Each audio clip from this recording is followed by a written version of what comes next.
Good evening, Reds. This is your host, Jarvis Cocker on Mufc Realist TV. It's been a while since we were live. I wasn't live last Monday. I was out traveling, but now we are back. We are back with a vengeance, and with me I have Stu Woolley as usual as my co-host.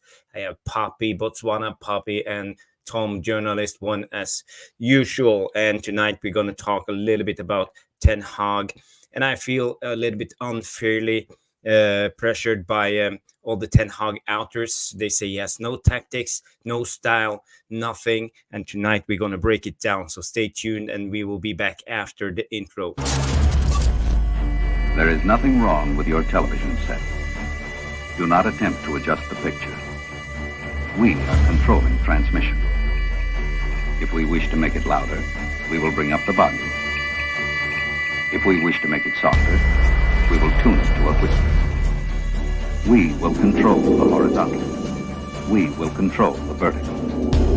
We can roll the image, make it flutter. We can change the focus to a soft blur, or sharply to crystal clarity. For the next hour, sit quietly and we will control all that you see and hear. We repeat, there is nothing wrong with your television set. You are about to participate in a great adventure. You are about to experience the awe and mystery which reaches from the inner mind to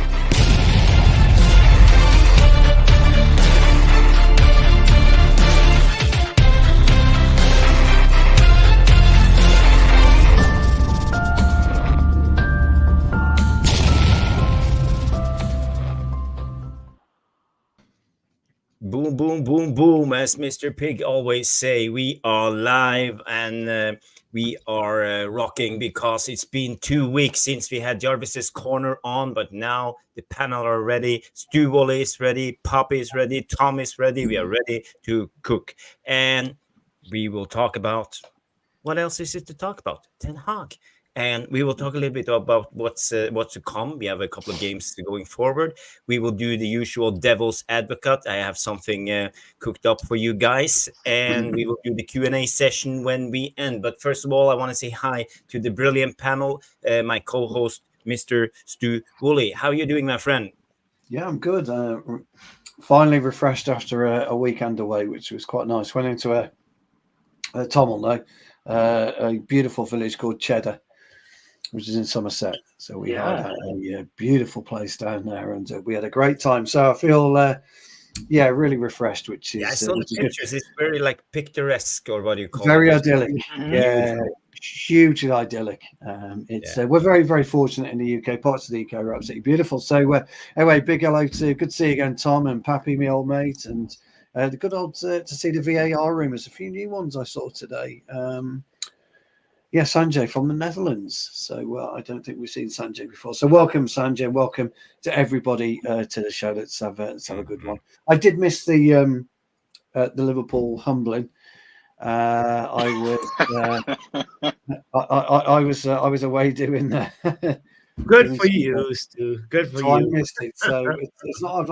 I have seen the highlights, and the less said about it, the better, I think. So, but all right, all is good. The mighty Tipton Town are back. 1 win and 1 defeat so far. So it's all good. It's all good in the hood. 1 win, 1 defeat. So 3 points after 2 games. Yeah, I can live with that. I can live with that. I didn't play my best over the weekend. I was a bit sloppy on occasions when my passing in my positional play, actually, which is not good for me. Isn't a cast? Yes, exactly. It's not good for me, that, because I fucking bollock everyone for positional playing. Here he is. Made some errors. Made some errors. But hey, we live and learn. Even at my tender young age, I'm still learning the ropes. So. Yeah. Fantastic. And Tom, we were on Noradin's channel yesterday. How are you doing? You're still Ten Hag out, or did I change your mind yesterday? No, sorry. It takes a lot. It'll take a miracle to ever change my mind on something. But listen, we're all here to have an opinion. We're all here to debate and discuss. And it's the power of football that brings us all together. So yeah. Love to the community, love to you all as well, gents. And I hope everyone's had a good week. And we'll make up for the missed show last week. But yeah, Mm. been a good week. It's good. It's good. But and last but not least, Mr. Botswana Papi, how you doing, my friend? You're always streaming on your own channel, Power Hour, but you haven't been on MUFC Realist TV for a couple of weeks. So how are you doing? It's been a while. I'm good. I'm good. I'm enjoying this calm period. It's really like a good break.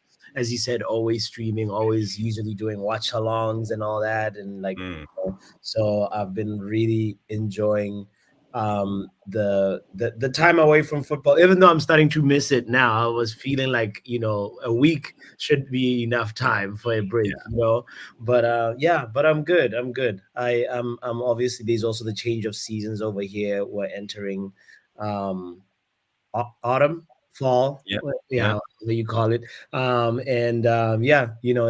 It's sort of like a very, very good time to just sort of like, do all the little things that you wanted to do over the summer. So I'm really relishing the break for that. Like, went camping the other day, as it's going to be a very big, like, busy, like, next couple of weeks up until the next break. Two games a week. Two games a week. Two games a week. Yeah, we love it. It will be a lot of streaming, but this is why we are here. We wanna bring you the best of Man United and discuss every topic that's available. So so guys, let's just we are a little bit of a hurry today. We will try to keep it to 90 minutes at football games. So we're just gonna keep the schedule. So I'm just gonna jump right into it. And first of all, we have seen lately a lot of critique on Ten Hag. A lot of people, a lot of fan channels, a lot of journalists are very critical to Ten Hag. They are saying that Ten Hag has no style of play. He has no tactics. He don't get the best out of the players. He's utilizing the players the wrong way. We are doing the wrong team selection. So basically, everything is wrong, and the only answer is Ten Hag out. Wooly, how do you feel about the latest journalist attack on our manager? Well, I was watching Papi this afternoon while I was busy on a Teams call, and I heard a couple of interesting opinions by some, I would call, decent knowledged football fans that Papi had on. Not what you would expect to come on this particular channel. No offense, Papi, but I think you know what I mean by that. And I put a comment on Papi's. I got a chance to do a comment, and my comment was, somebody brought up style of play. I said to Papi, I said, you know my style of play, what I think about that debate, and my it hasn't changed. Look, and I love everyone's opinion on style of play. I got a zero problem, with everybody's opinion. So mine will always be mine on this. And I love the fact that people talk about a style of play, guys, but I don't respect the opinion of a style of play, but only from a few. And present companies included. I respect your opinions on style of play because I'm working with people who know ball deep. Football in and out. And that's the knowledge I can respect. I listen to some of these pundits. I listen to these absolute morons on channels like ours that make an attempt to discuss a style of play, and I'm looking at them thinking, you haven't got a fucking clue what you're talking about. Because football is as simple as it gets. If I received the ball from Pat Jennings back in the 50s and the 60s, as Tom will attest to, he rolled it out to me. Fuck me. Let me tell you now, that Pep Guardiola did not develop playing out from the back, using the goalkeeper to play out from the back. That was done in the 50s, the 60s and the 70s. It was rolled out mainly, wasn't it, Tom? Goalkeepers don't do that anymore, and people don't see it. But it was rolled out to a fullback, was then popped into the centre half. So in my day, it had been Green off into Buchan or McQueen out to Ulverston. Ulverston then might knock it up to Gordon Hill, that type of thing. So that's playing out from the back. Guardiola has developed zero, nothing flash, nothing new.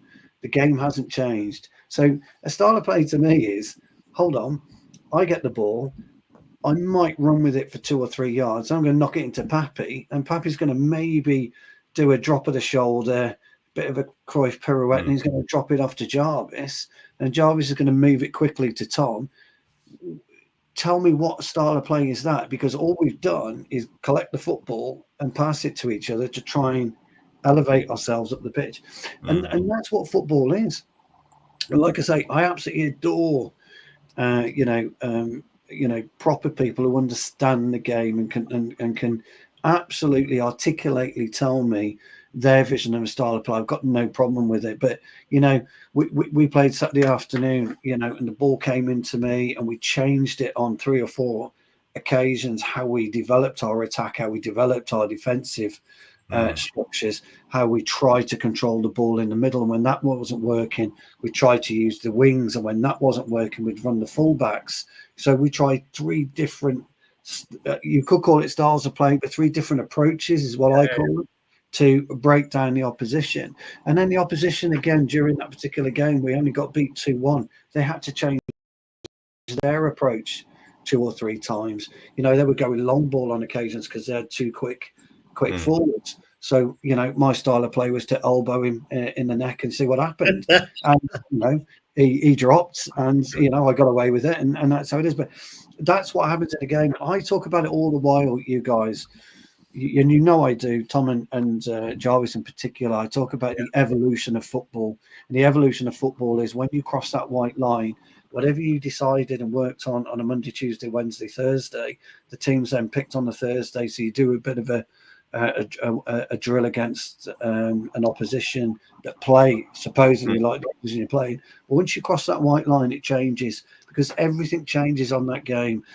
You've been taught minuscule things such as how they're going to kick off, who they're going to pass it to, where they're going to pass it to next. And if that changes from their perspective to your perspective, you've got to change your game immediately. You've got to think on your feet. And that's how I consider a style of play. It's all about thinking on your feet. It's all about being able to evolve during the game and grow during the game. And when you're absolutely under the cosh, make a decision on how you stop and quell that that pressure that you're getting, and then push back forward. And that's how I look at it. I like I say, I hear it all the time, and people talk about boxes here, triangles. I get all of that. I really do. But if you don't understand what you're talking about, you're just saying it for the sake of it, don't bother talking to me, because I know you don't understand it. You're copying from somebody else. When you talk about it, Jarvis, or Tom talks about it, or Pappy talks about it, I get it. I understand it. You're not utilizing somebody else's rhetoric. You're talking about it from your own lips and your own opinion. And football's about these and these. And it always will, on your brain, obviously, but it always will be. And that's how I like it. So when people are criticizing Ten Hag, I get it. I understand it. I do. There's a lot of impatience floating around Manchester United at the moment. Pappy did a brilliant segment on managers today. They were talking about Mourinho, but nobody articulated why Mourinho was at the top of the tree. Nobody could tell him exactly, root and branch, why he was there. I would have put Ranić a lot higher up, because I don't think he was there particularly to coach. I think he was there to sort out the backroom issues, and he did in many ways by the way that he came out. So you would give Ranić a different type of grading, not on his coaching ability, but what he's done ultimately for the football club. But I'm listening to these guys, and they can't articulate to Pappy why, and Pappy's grinning and he's laughing, and I could tell by his face he's thinking, I'm not getting what I want out of it. So anyway, I digress. That was my your 2 cents, and you speak a lot of sense. You speak from a real footballer who have played the game for a lot of years. But I agree, playing out from the back wasn't invented by Guardiola. It was wasn't it Rinus Michels in the 70s who really developed the style playing out from the back with the Netherlands team in 74? I was going to say, Tom, you could go back to 74, couldn't you? Argentina 78, Brazil back in the 50s. And what was the Jarzinho years for Brazil? That was 70s, wasn't it, Tom? I think that was 70s. Yeah, Jarzinho was 70s, the early 80s. The way that Zico and Socrates. Socrates played, Falcao, the way that they played. Back in the early 90s, Josimar, if you all remember Josimar, that big gangly right back for Brazil, he used to carry the ball. Then you got the swashbuckling, what's his name, the Barcelona, Dani Alves, that type of player, Roberto Carlos. You've had all of this for years. Some of the Benfica, when you look at Benfica, back in the 60s, they all played out from the back. Ajax, all play from the back. There's a debate on TV, on Talk Sport. I can't believe I'm saying it. There's a debate on Talk Sport, and they were talking about why does everybody want to play like Guardiola? And you've got seasoned professionals backing Guardiola over, something that's been going on for decades. Absolute decades. So. But in a way, I know where you're coming from, but the game has evolved. Sports science today, nutrition, all the details. We have Dodgy Dave, as Tom likes to call him, comes in with this 1% improvement all the time, and this is what we have become. Because being on the top highest level. It's not for everyone. It's a reason why they make millions of pounds playing football, because the needle eye to go through is very, very, very difficult. So in a way, Poppy or Tom, I don't know who of you wants to go first and have a say. What's your take on the latest critique on Ten Hag? Is it fair, or do we need more time, or how do you see it? Maybe Poppy can go first. Sure.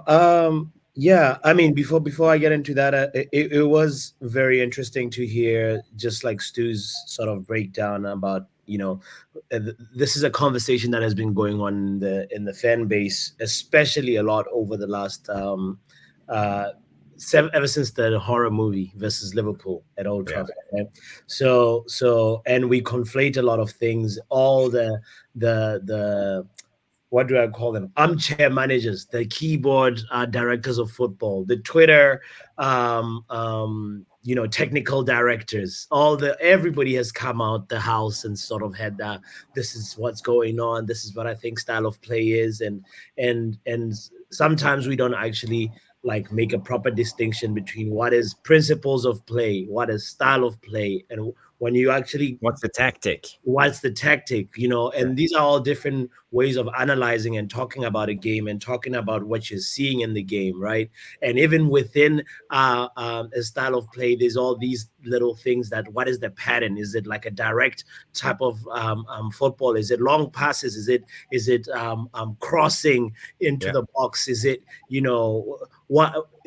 Because obviously we can break it down to attack and defense. What are we doing? What's the rest defense? What is the attacking pattern? And all these things, obviously they make a direct correlation to what the team and the manager and the coaches are actually practicing over the week. Are they doing hexagon type of rondos? And why are they doing that? It's because maybe the coach wants to sort of make sure that the players are comfortable playing in a very, very, very tight space. There's at least 2 or 3 players that help to bail the team out, because that's what you want the team to do, because you're preparing for a game plan that is based on your style of play, that is directly correlated to your principles of play, and your principles don't change.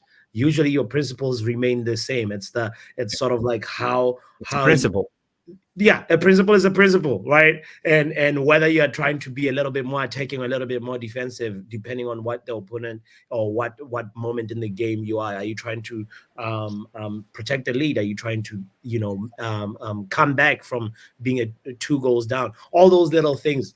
When all of us, the fan base, come outside the house and talk about it, it's so funny to hear how everybody has sort of like their own understanding, and also sometimes a lot more than less conflate a lot of these things and into just one thing, that 316, or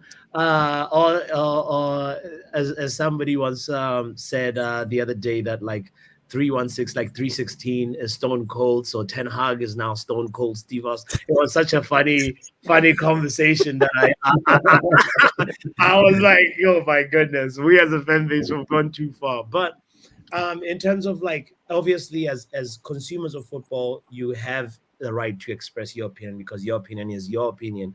And Ten Hag obviously has been a lot under scrutiny. Let's be real.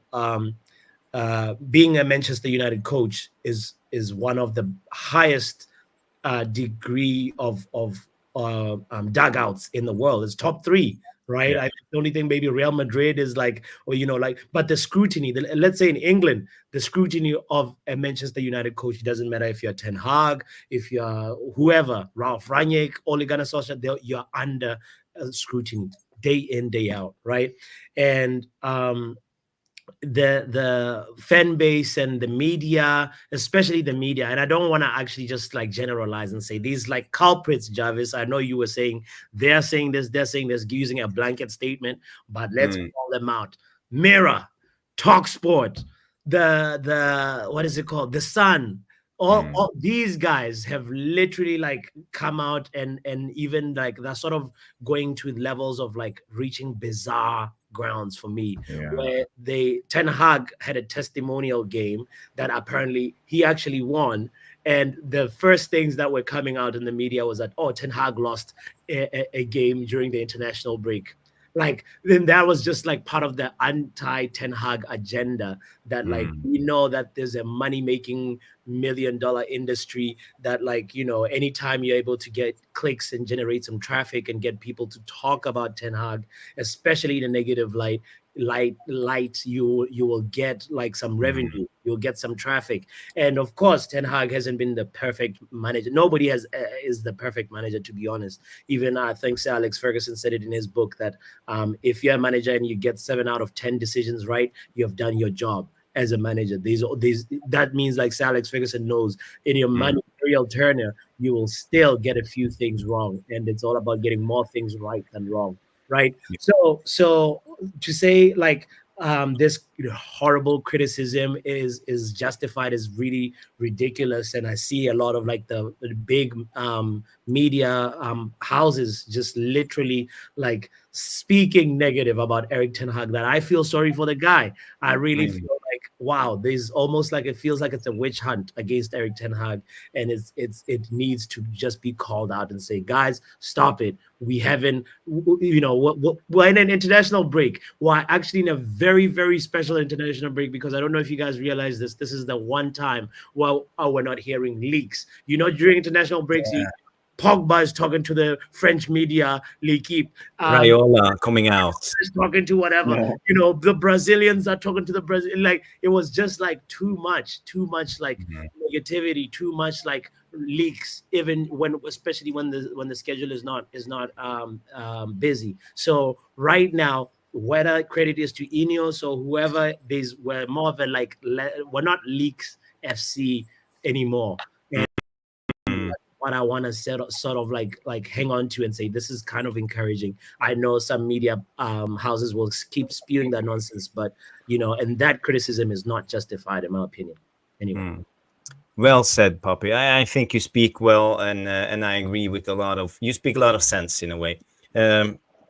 So let's continue and go to Tom, because I don't know with this panel, but at least I know Tom is not a big fan of Ten Hag. But when it comes to his tactics, his style, do you see a tactic or a style, or do you think he's inept or he doesn't have anything, or how do you see it? Well, the way that I've always seen it was, I saw what this guy wanted to do those first 2 games that he had when he was Manchester United manager, which was against Brighton and Brentford. But he abandoned it. He abandoned the way that he had been successful with his football tactics through his career, all the way from Go Ahead Eagles to Utrecht to then go to Ajax. He come and brought it to Manchester United for 2 games. And you know something? I actually bought in those 2 games. Yeah, we lost 4-0 to Brentford, fair enough. But you know something? I could actually see what he was trying to do when you saw Eriksen come for the ball. He come low. He come and drop deep and trying to collect the ball and turn and pivot. I know what he was trying to do. I could see that they wanted to play a certain way. But ever since then, have we ever seen a player drop really far to the goalkeeper in that Eriksen position, even if he's getting pressed by a player to come and collect the ball? No, you haven't, have you? And in the same case of The only reason why he abandoned those plans was because of the heat that he got, because he's at Manchester United. You can't lose 4-0 against Brentford playing that way, where you lose in the context of that he did. It wasn't about style of play back then. It was about, well, he's new, he's the new manager, you're not really seeing much straight away, blah, blah, blah. He wasn't getting backed and so forth with the Glazer family. But ever since then, he adopted this low block system where it was, we'll stay compact, there's no holes, there's no gaps. In that first season, we weren't getting ripped open in midfield. There wasn't that big 50-yard gap, 50-yard hole in midfield where you have 4 or 5 players running back to their own goal. That should never happen in any team. You should not have 3 attacking, players or midfielders running back to their own goal. You should have a defensive line of 4 from the beginning with, and as soon as the opposition have the ball and are coming towards you, you should have a line of 3, not 2, 3, and we don't have that 3. Liverpool, you saw at the weekend, what you saw closing weekend, they had Van Dijk, Konate, and they always had that one spare man, which for the whole game was Robertson, who was like a third centre-back for them, screening it all the way along. Robertson didn't really go forward in that game. It was Trent. And they had McAllister, who was like that holding number 4, the 4th player, who just sat in front of the 3 of them. If they got into a bit of bother or trouble, they've got the numbers there to cover it. That's the difference. With Manchester United, in that game in particular, guys, we had De Ligt and we had Martinez. That was it.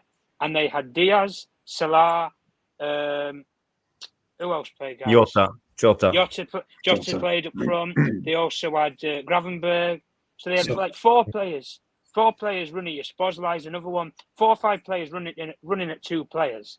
And we have 4 players who are running at the same end of the pitch with them. That's not good. In terms of tactics and his shape, that is terrible. And if he's going to succeed at Manchester United, you have to adapt now while you have the time to. You've got an international break. Sort the shape out, Erik ten Hag. Because if he doesn't sort it out, he will not win many games and he will get sacked. And as much as people might want to defend the way that he plays or say that he does have tactics, that's your opinion. But if he keeps playing this exact same model and way, teams are going to find it as easy to play through as they did last season.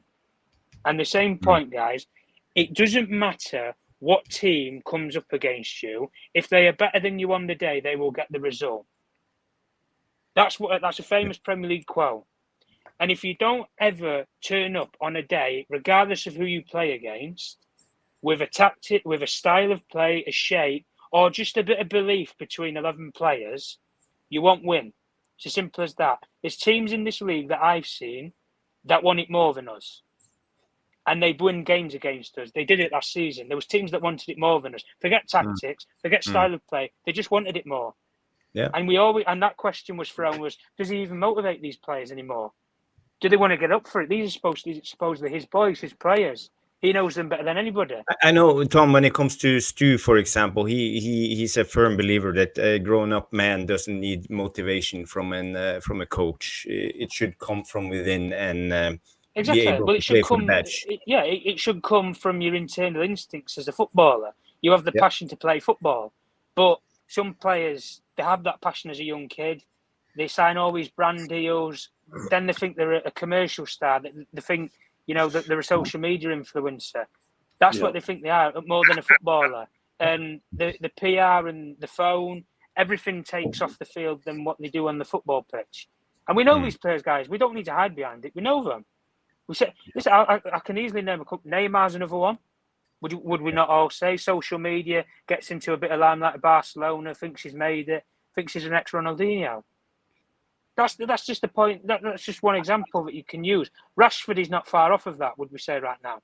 He doesn't look like he's influencing football matches, doesn't look like he's interested, and always has this PR defence that comes out and defends him. But we're not naming and lambasting players, but these are just examples. And if you want a winning team, guys, name me one Liverpool player that played that weekend who is anything similar to what I've just described of Marcus Rashford. And that team's won titles together. You can't name me one. You can't name me not one. Even City. Look at City. Can you name me one there? No, you can't. You can't name me one. That and people will say, "Oh, well, Haaland because of his wages." I don't see Haaland creeping up on social media, out at nightclubs at 2 a.m. pissed it in Belfast or wherever. I don't see it. But Jack for me, Grealish. well, Jack Grealish. Well, if you want to use one, then there's one. He did that as well. He's done that as well, hasn't pulled he? one out of the hat. But the one thing that I'm saying with these teams is, guys, they have won titles playing together as a team of like 15, 16 players. That's the bulk of a lot of those squads, 15, 16 players. But the difference is with Manchester United, we have quality players in this team that, forget tactics, guys, if it comes up man for man, we should compete with a lot of the teams in this league. We should. But the difference is with what I've just said, if he adapts the tactics now so that there's not a big gaping hole in midfield, and what I would say in this argument is this, right? Don't send both fullbacks forward. Pick out of Mazraoui and Delo and say who is better going forward. Is Mazraoui better? Okay. Mazraoui, you are going to fly high up the pitch. You're going to be like a winger for us. You're an extra attacking player. Delo, you're going to sit in and you're going to be a third centre back. And then when you bring Ugarte in, Ugarte, you're going to sit as a number 4. You're our 4th man in that back line. So if it goes shit up the top end of the field and we lose the ball, we've got the same numbers that's coming back against us. Because normally a lot of teams play with front threes. When you have 4 players there, 4 against 3, I like those odds, guys. 5 or 4 against 2, like we had in that Liverpool game, mincemeat. And that's against one of Liverpool are the most, I think, the best transitional attacking team. But Tom, I agree with what you're saying, but shouldn't the manager be able to bring out his ideas and try the things that they are trying to do? Because Ten Hag is obviously not trying to play with one of the fullbacks holding. He wants to bomb on with both of the fullbacks. I understand that. He wants to dominate the opposition team. He wants to put them under pressure. You can do that, and his game plan, I would say there's nothing wrong with this game plan. It's the execution that's wrong. We have conceded a lot of goals because of personal mistakes. We lose the ball in dangerous positions, and we're vulnerable because we overcommit men in the attack. That's what I'm. But the thing is, it comes down to, for me, it comes down a lot to the quality. You know, when you see Casemiro, for example, how he distributes the ball, it's not his strongest side. Maybe it's wrong from Ten Hag just expecting Casemiro doing that thing, but either way, what's his option? Should he not try to execute his plan because of Casemiro, or should he just continue because he wanted Amrabat to stay, for example? He wanted the DM. Yeah. And we didn't got Ugarte until now, and yeah. Well, we can say all of this, Jarvis, and look, I agree with a lot of what you said. The one thing that I think all of us will agree on is, if he could pick any player, even out of all the players that he's signed up to this point, and say who's so integral, who's going to develop and change what I want to do with this team and the way it plays, we would all say Frankie de Jong, would we not? Because that player in that team that I said from those first 2 games, guys, when Eriksen dropped that far deep to come and collect the ball from De Gea, that is what Frankie de Jong does. And when he plays a lot of games that we've seen, especially when he was at Ajax, I think he was the best in the world at doing stuff like that. Collecting the ball, turn, drive 20, 30 yards, distribute to playing attacking pass forward. I think he was one of the best in the world at that. And that's why Barcelona paid a lot of money to go and get him. And a lot of clubs wanted him. The difference is now, I understand what you're saying, Jarvis, about that you want to play as the Amrabat. He had the chance to play Amrabat a lot last season. And I know he played quite a few games, absolutely.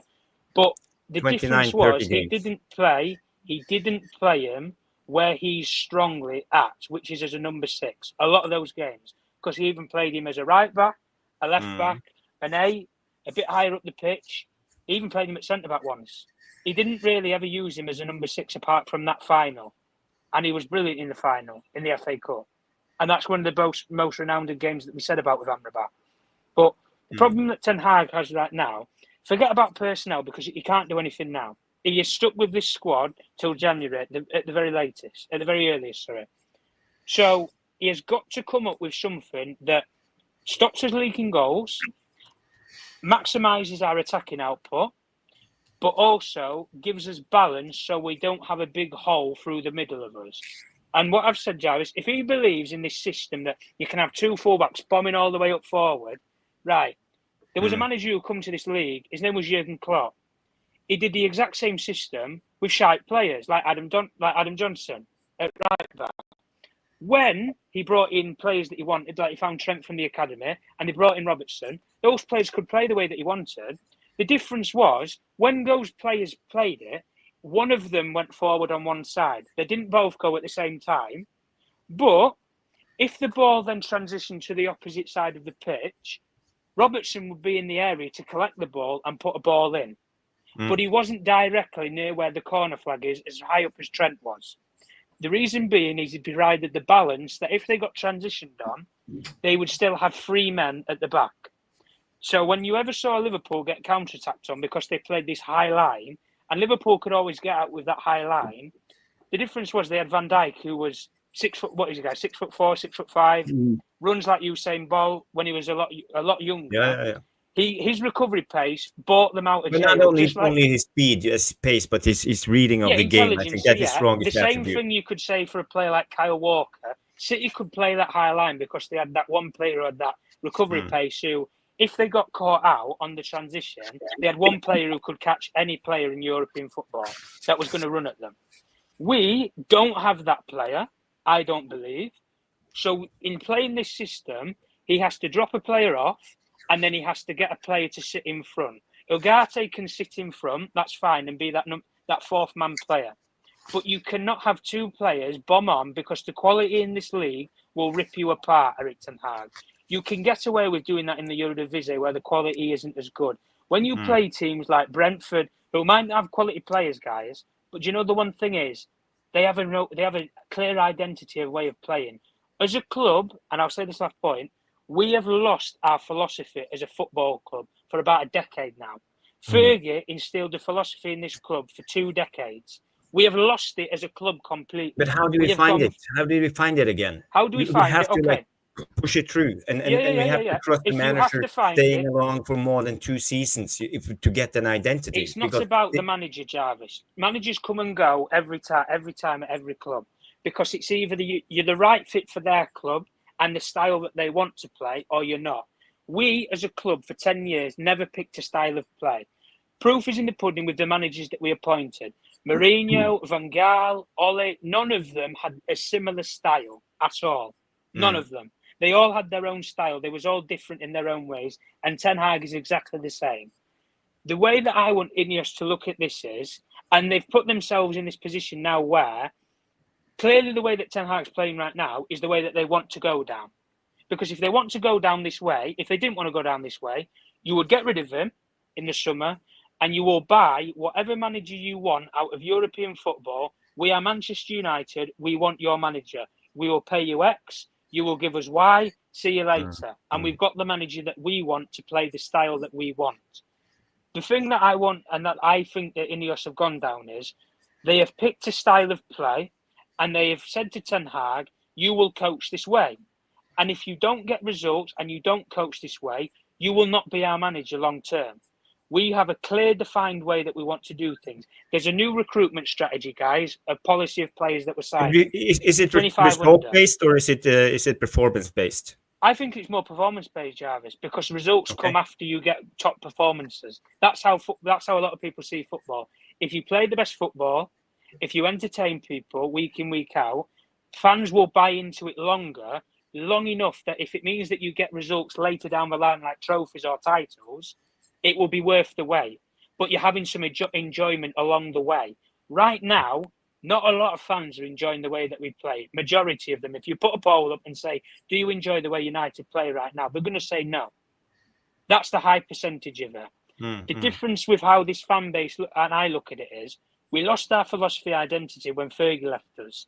The difference is a manager does not come in and change that way. He coaches that way that you want to play. He doesn't bring it to your club. He coaches it within your club. You need to pick a way to play as a club. Ajax, when you think of Ajax, you know the way that club plays. They hire managers who coach that way. Barcelona are the exact same. Madrid are the exact same. Manchester United should be that same if we want to be categorised as a top club amongst all those other clubs that I've just mentioned. So use your legacy, use your history, and use it in the market, guys. If it doesn't work with Ten Hag and he can't coach this way, you shouldn't have signed him on longer and given him an extra 12 months. You should have gone out there and got a manager that plays this way. And proof will be in the pudding, guys, if he doesn't cut it out and he doesn't make it. Because I will tell you for a fact, if he does not start an upturning results this season, because you can say, Ten Hag, that if you win a trophy, you might be safe. It depends on what trophy. If he does not get in this top 4, I don't think they're going to keep him. I actually don't. Because irrespective if he wins another FA Cup and he finishes 5th, if he finishes 5th in the context of it and he's playing this way this season, they won't keep him. If they have a clear way that they want to play, because they're too smart and intelligent for that, they will look at it and think, this ain't going the right way. And the thing that made the point, guys, Barada and Ashworth, before Sunday's game against Liverpool, put out their comments to The Athletic and said, we had no influence on Erik Ten Hag staying on at this football club. So the football structure did not decide this guy's future and assess it. It was Dave Brailsford, who is a performance guy, and it was Sir Jim Ratcliffe, who's the co-owner, who makes the final decision. They are not football people. Dave Brailsford, I've said this before, is a cyclist guy. He is not a football man. Jim Ratcliffe is a businessman. He is not a football operator. 2 non-football executives, and I think you've heard this story before, guys, for about 10 years, making football decisions at your football club. The difference is now, if they get rid of him this season, the football structure has removed him. Barada, Ashworth, Wilcox, they have removed him because they don't think he's fit for the future.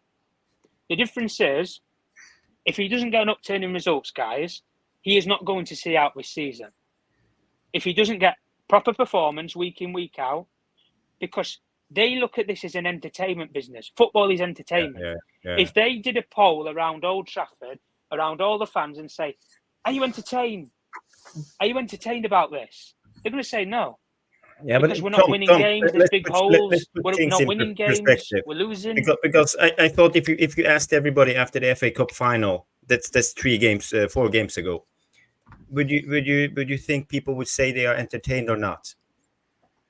That's 4 games ago. 4 official games ago. The FA Cup final. So it's about winning trophies too, because we won our first trophy under Ten Hag, and that was 6 years we had to wait for a trophy. That's fine, Jarvis. That's one the debate is always about being entertained or winning trophies, and we all remember under Jose, when Jose came in, everybody accepted, okay, we just want to win something. Let's just win again. We don't care about the style of play. That's the style that you go for as a club. Yeah, but the fan base, you can never win with this fan base. This is what my point is, because the difference is, right, if you go for winning track, right, let's say this, if your style as a club is that you just want to win no matter what, Mourinho, Carlo, Conte, they're your guys. If you want to play a high pressing hybrid football, Glasner, Ragnick, Klopp, Nagelsmann, Hansi Flick, there's your guys. If you want to play tiki-taka football, you're lad over in Girona, you've got Pep, you've got Arteta, you've got many managers. Maresca's another one that's coming through at the moment right now. That's your style. If that's the style you want to go with, go and appoint them kind of coaches. Ten Hag fits what we would call as transitional football managers and high pressing managers. So he goes with the likes of your Klopps, the likes of your Hansi Flicks, apparently, or supposedly. On parallel, guys, he is not as good as those managers. He doesn't have as good CVs. His track record isn't as great. He's not managed in big games or big leagues, apart from coming to Manchester United. This style, Jarvis, that he's playing right now, he would get away with it at Ajax because the quality in that league is terrible. The difference, there's probably like 2 or 3 teams in that look league at Arne Klopp. You know that's that argument when you look at Arne Klopp. He comes from Arne comes in for Liverpool. Yeah, he comes in for Liverpool and do great. He comes from the Eredivisie. One season, we've had games, and in that first season, Jarvis, I was on the same bandwagon as all you guys were. Where I thought we were going somewhere. He adapted. The decisions were good. Substitutions were okay. We won a trophy as well, guys, middle of the season. I thought we were on cloud 9. We won a trophy. The next week, we lost 7-0 to Liverpool. Yeah, the worst result in our don't club's remind history. us. Don't remind Don't us. remind us. No, but we have to be reminded We of don't. this. We don't. We Trying have to be suppress reminded it. of this. This Yeah, guy yeah, brought this to your club. And if he leaves out of this door, guys, this season or whenever, that's one of those things that's going to be highlighted about his tenure at this club. That's one thing that will be defined about him. It will be. Forget the FA Cup. Forget the Carabao Cup. It will be that you lost 7-0 to Liverpool. The difference of what I'm saying, guys, is pick a philosophy and a style as a club, and let's go forward with it. And if Ten Hag does not fit your style and philosophy, replace him with somebody that does. Otherwise, we're just going to waste our time, our money, and our passion as fans, waiting around for something that ain't coming. So all I'm saying to Manchester United fans is, I will give patience, but I'll give patience when I actually see progress made on the pitch. We've done everything. We're going to build a new stadium, football structure. Everything else has been perfect. But all roads have to lead back to the dugout when you're not getting results. And we aren't getting results right now. Well, so unless he has a massive upturn from now till November the 2nd, I think he'll be gone. It could happen, Tom. I just want to go to Poppy and Stu because they haven't spoken in 5, 6, 7 minutes. Who want to reply to Tom's comments? Stu, can you go? Because I just want to add something when it comes to this is the fullback positioning now. You see, we play with 2 center backs. We have a deep lying DM. Fullbacks are in the midfield with the midfield 4, and we have 3 attackers. So we are more in a 3-4-3 formation as Ten Hag are trying to set up. When everybody is saying, yeah, let's play the 3-1-6. No, it's not the 3-1-6. It's more of a 2-1-4-3 formation. And I will almost call it a 3-4-3 formation with 2 high fullbacks. So this is what he's trying to do. But we are exposed because of the DM's lack of quality in passing, I would say, at the moment. Back to you. Look, but look, Tom's points are accurate anyway in terms of the way that Klopp plays and the way that the 2 wing backs play. Our issues are, and I tend to agree, player for player, we're as good as anyone else in the in the division with our first 11 and maybe some of our squad players, but we can't adapt. Our 2 fullbacks can't adapt to the way that Ten Hag wants to play. Now, I don't know the reason for that. If I'm Dalot, I'm looking at, like I've said this before and I'll say it again, actually, right? You're an elite footballer at a club. You're having a change in manager, and before the season's out who's coming in. You will know the last 2 or 3 games of the season who's coming in the summer. Okay? So Eric Ten Hag's coming in. You know that's happening. Why the fuck aren't you going back through his history to find out the way that he wants to play? How do the fullbacks play? So if I'm Diego Dalot, I'm looking at how I should be playing, how he wants me to play. So when he walks through that door, I become completely indispensable to him. I am there, 100. I'm ready to go. So when he's talking about what he wants to do, how he wants to do it, I'm like going, yeah, I'm ready to go. I know where you need me to be at any given time during that game. The issue that we've got now is, and I said this right at the beginning of the season, Jarvis, and I maintain it, we're better off with a 3-5-2. That's our best formation for the play. You said it. You said it. I've said it. You talked about the back 3.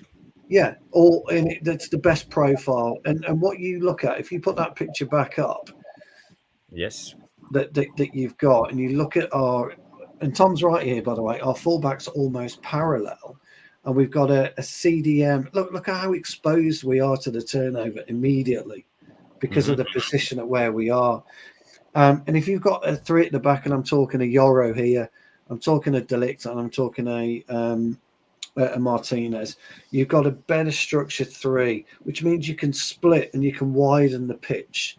You can basically marry up Liverpool's 3 in the centre that they've got, that only Casemiro, if that's Casemiro, which I'm assuming it is, has got to look and has got to make a decision on what he does.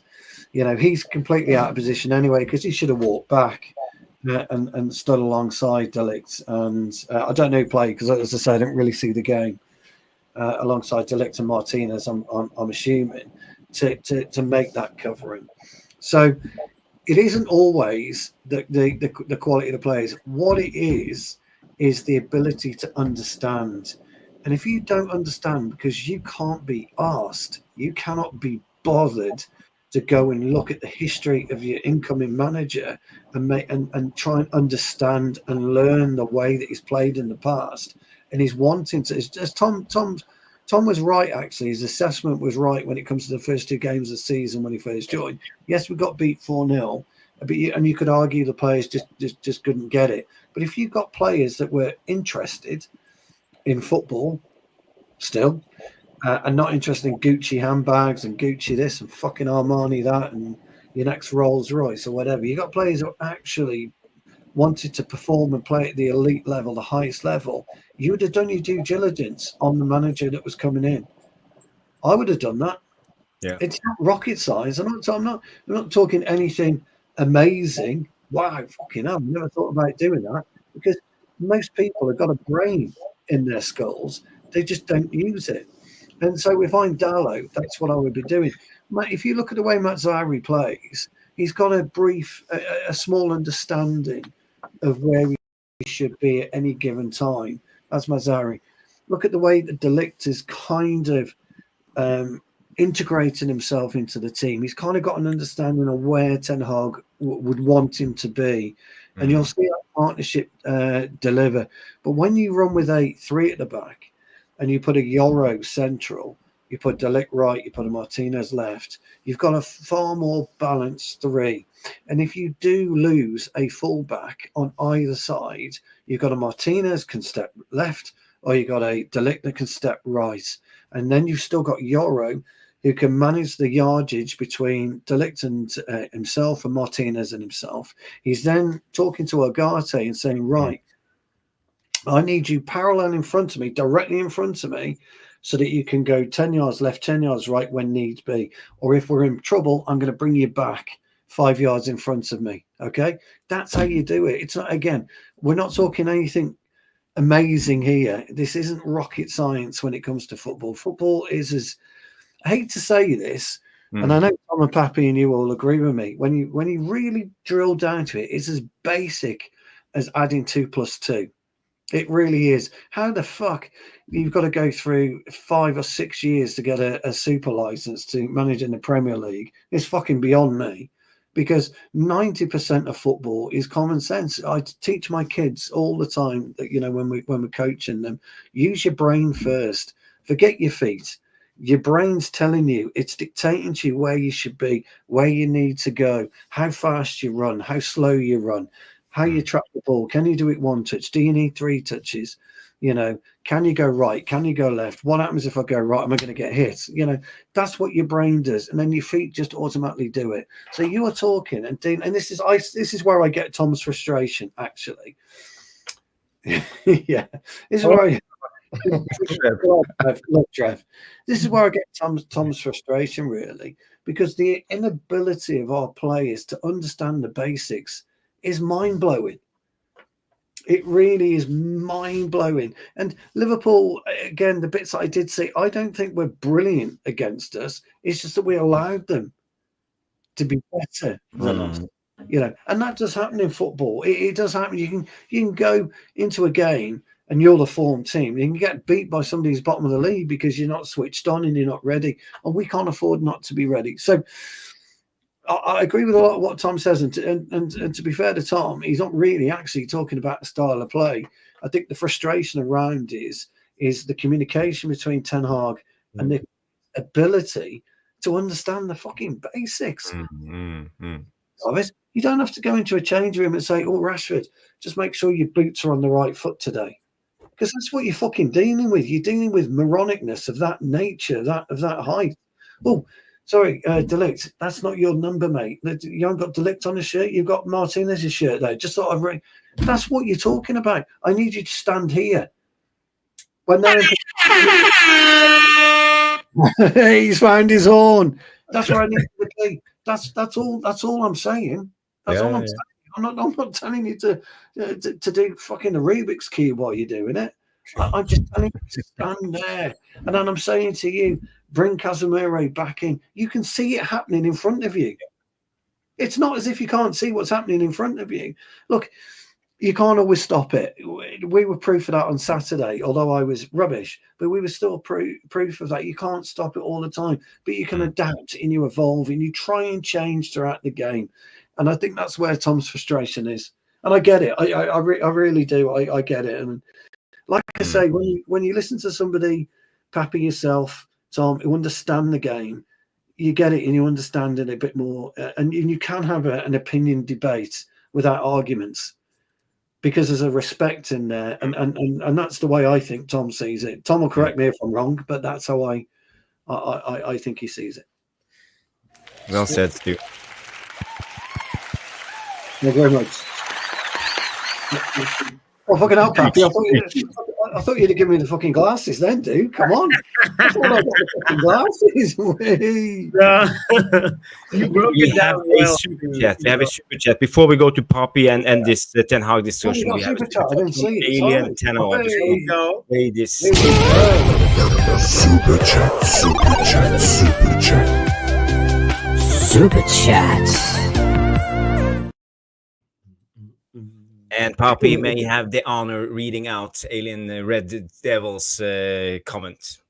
Alien Red Devil says, Eric Ten Hag, let's do the time warp again.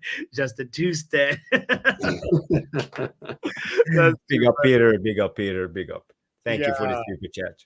And Poppy, what's your thoughts? Oh my goodness, lots of them, but I'll try and like distill them because we've been dwelling on this topic for a while, and I know Jarvis is trying to get the show moving. So lots of great points raised by everybody so far. Stu talked about players having tactical IQ, a footballing brain.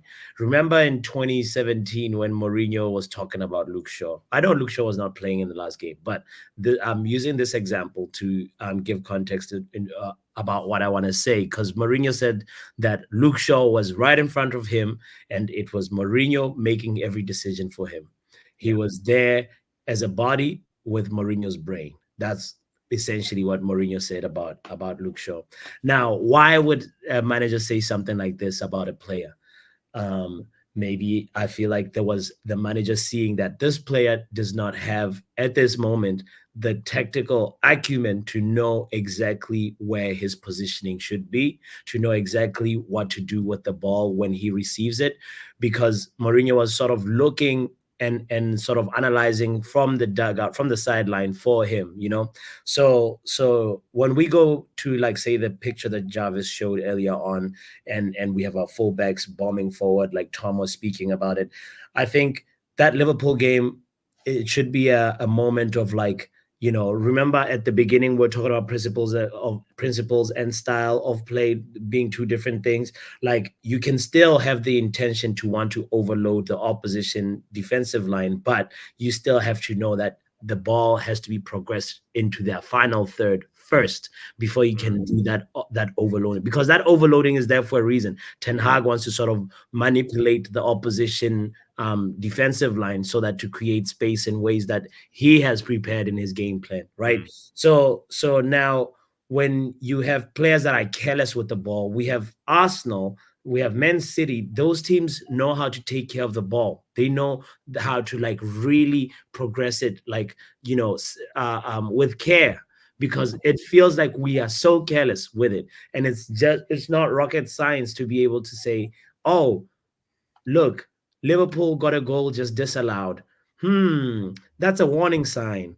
I know the manager talked about, like, the instruction for me as a fullback to run forward as quickly as possible. How about I just look at Luke Shaw's positioning as Mazraoui, or Dallow's positioning as Mazraoui, or if I'm Dallow, how about I look at Mazraoui's action as well and sort of make sure that I'm not overly exposing the team. We had warning shots. We had literally, like, the moment to say, okay, even after conceding the first goal, you don't continue repeating the same things, because it's going to get harder and harder and harder. So the moment that game was we were 2 goals down, it was almost game over. The rest was just sort of, like, you know, working itself out. And then, you know, eventually they got the third goal. So I really feel like it's not just only about tactical IQ, but it's also about tactical curiosity. Stu, I believe, might have been the person who mentioned about players needing to sort of like do a little research on their own. You don't need to first wait for the manager to tell you what they want, because as Tom eloquently put it earlier on, the club has been in the soul searching period. Our managers has been haphazard. Our manager search has been sort of like scatterbrain, scattergun approach. You know, we had the Louis van Gaal, who was considered a side-to-side merchant because he prioritized possession football over everything. We had Ole Gunnar Solskjaer, who prioritized counter-attacking football over everything. We had Mourinho, who also had his own priority. So it's like our managerial appointments were not consistent and not based on a particular way of wanting a club to play. And that also consequentially led to the transfer policy also being scattergun approach, because you're buying players like Daniel James, who are solely for counter-attacking football, and then you buy another player that has different attributes and that skill set is more suited for a different type of football. So it's just been like one step forward, one step back, two steps that Alien Tato was talking about, two steps back, you know, and that is the consequence that led to this situation that we're in now, where it's just like you just don't know what the club's identity is. Now, after INEOS has come into the picture, there's a little bit of an Omar Barada and the whole team. There's a little bit of like, this is where we want to go. This is our transfer policy. This is our transfer attitude. We're not going to be overpaying for players anymore. We're trying to reduce this Man United tax phenomena that's like we are always like subject to in a transfer window. And now we just need to see like that the last players that are sort of like part of the scattergun transfer policy just get weeded out, right? And I'm talking about the Luke Shaws. I'm talking about the Marcus Rashford. Marcus Rashford is obviously like a homegrown talent, but like he's definitely like making us play a certain way that is not necessarily like you know, in our best interest. So in the way that Ten Hag wants to play, because Ten Hag wants to box the opposition in their half. And now, if you do that with Marcus Rashford on the pitch, what space is he going to run into? He's only going to run into the opposition fullbacks and defenders and lose 100%. them, you know? So anyway, so now, like the word that you mentioned earlier on, Jarvis, that execution, the manager can have all the instructions in the world. They could be the right instructions, but if the players also don't execute the instructions properly and also have a little bit of a tactical brain, we're just going to be constantly become in trouble, and we're running nowhere fast, you know. So anyway, so those are some of the things that I wanted to say about the stuff that we've talked about, and I really hope that, you know, the January transfer window, I know INEOS is smart enough to make use of that opportunity to try and also like help the team, because like we've ignored the January transfer window at different times, you know. Of course, we've got maybe, I think Bruno was probably our last good acquisition in a January transfer window. So anyway, the last thing that I want to say is that anytime, even if you have a back three of like, say, you know, whatever, Lenny Yoro, De Ligt, Licha, if you're going to be setting those three players, good quality defenders, up against four opposition forwards of you know, on a Premier League team, 8 out of 10 times they're just going to use that numerical advantage and really make those three defenders look shit. That's the honest truth. Like it's not about getting 3 against 4. It's about slowing the play down and running the fuck home. Yeah, we're happy about saying, yeah, slowing it down. Happen. Yeah, you should have 3 against 5, because ideally your CDM, yeah, well, one of the wing backs, and Tom was right about the wing backs. Very astute to notice that. Sorry, Tom, I wasn't. That didn't come out right. I didn't mean it that way. But he's right. With one full back tucked in, and Agate or Casemiro ready to drop in to make a back 4 straight back 5, and then you, as Jarvis has alluded to, then that's when you stall their play, you stall the opposition, which enables Bruno, enables Maino, enables Dallo to get back in before you know it, you've got a wonderful situation.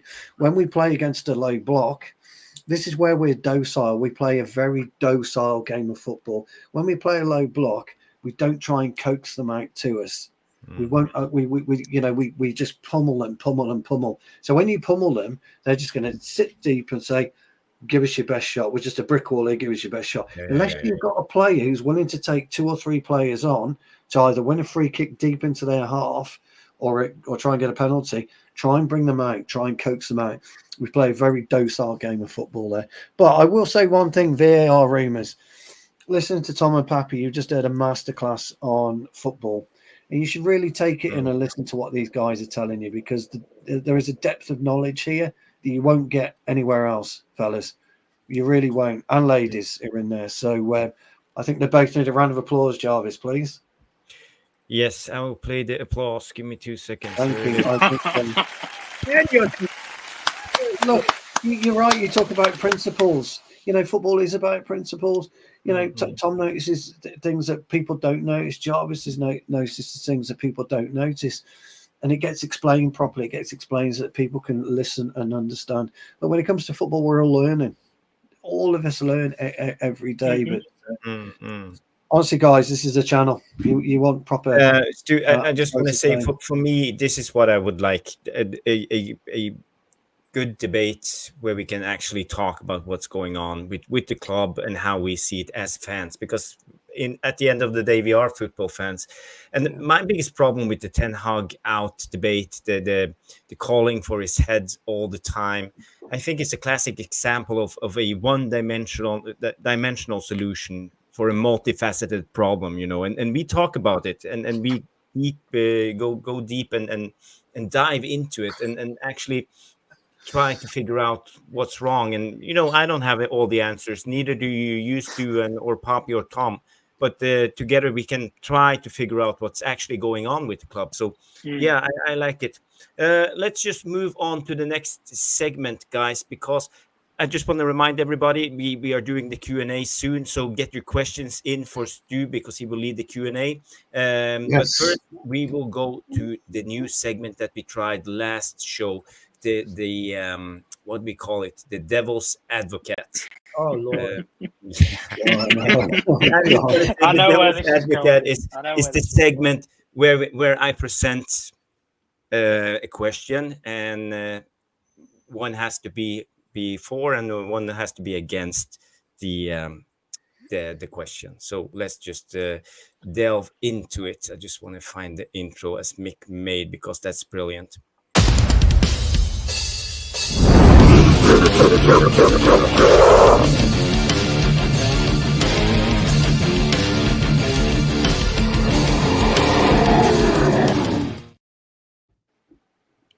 Yes, fantastic. So here's the first question, and I will give this to Stu, because I know this is down your alley. So basically, should Harry Maguire start over Lisandro Martinez against Southampton? And the guy who's talking for Martinez should be Poppy. Wow, what a question. What a question. Well, Jarvis, congratulations. You've muted the Woolly. That never gets that's never happened in my years of being alive. Fucking hell. Right. Should Maguire... Very interesting question. Fucking hell, where do I start with this one? How long do you bastard? I'm gonna mute. Actually, I'm gonna You're go on solo. with... Yeah, I know. I'm gonna go with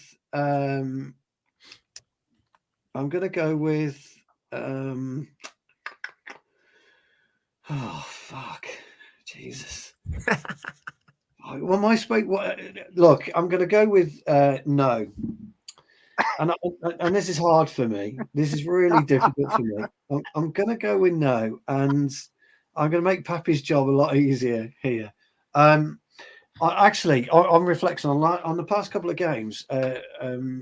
Old Leach has not really performed to the best ability of his ability. We all know that. I think he's been caught ball watching on 2 or 3 occasions. I think we all looked at it when he took out oh God, what's his name? Traore, that's him. Traore, yeah. At Fulham, and everyone's saying, "Oh, Leach is back, Leach is back, Leach is back." I think he's still struggling mentally with his injury. His positional play's not been the very best. If you look at the goal, the Brighton goal, the Welbeck goal, he was caught ball watching. For that, he was caught ball watching for Trent Alexander-Arnold when he popped his in, although it was offside, but he was caught ball watching. I don't think he's been at the races, but you can't really make an argument for him to start over Harry Maguire, for Maguire to start over him. If you give me De Ligt, I would have had a much easier time of it. But Maguire offers you at the moment that little bit of dominance that Leach has not given us. He's given us this aerial dominance, and he's given us his presence in at the centre half. And people don't like Maguire. I get it, and everyone will say not a fucking chance. There's no, but playing centre half, it's a real difficult position. Yes, I'm waffling, Pappy. Yeah, look at you expressing your nose.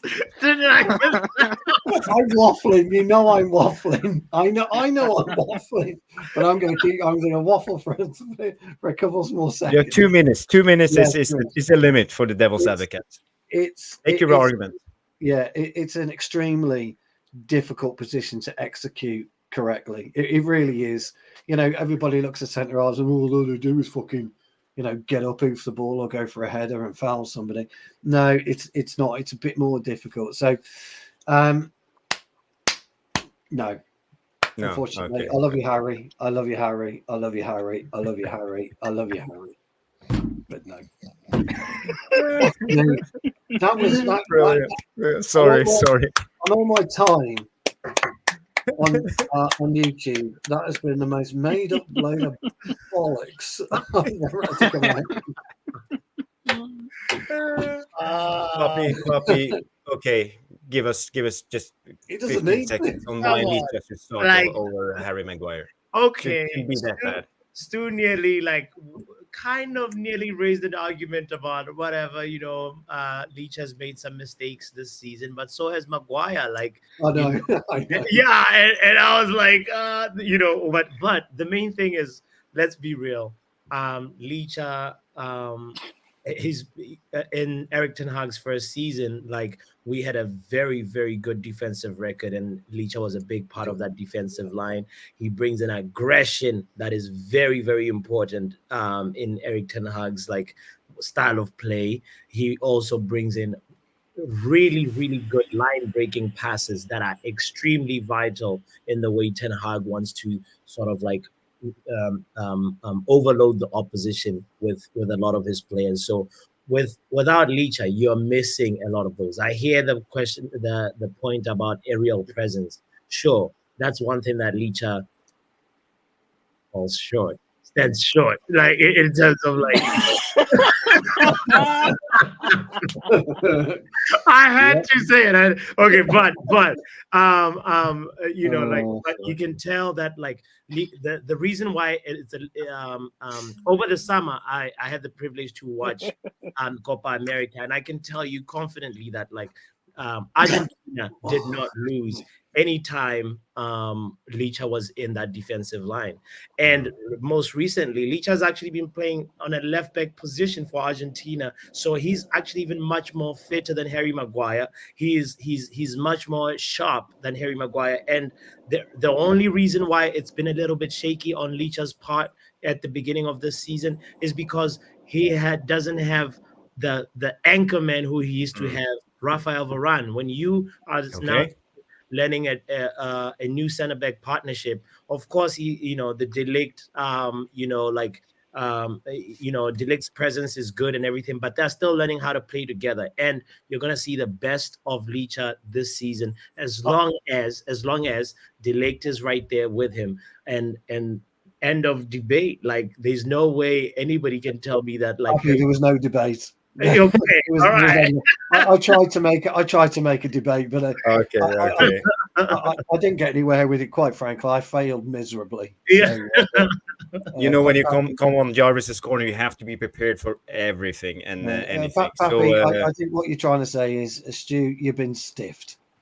okay, so people in the chat, hit the 1 if Stu won the debate, or hit the 2 if Poppy won the debate. Get your votes in. Get your. I might have won it for the comedy value, might not, Pappy.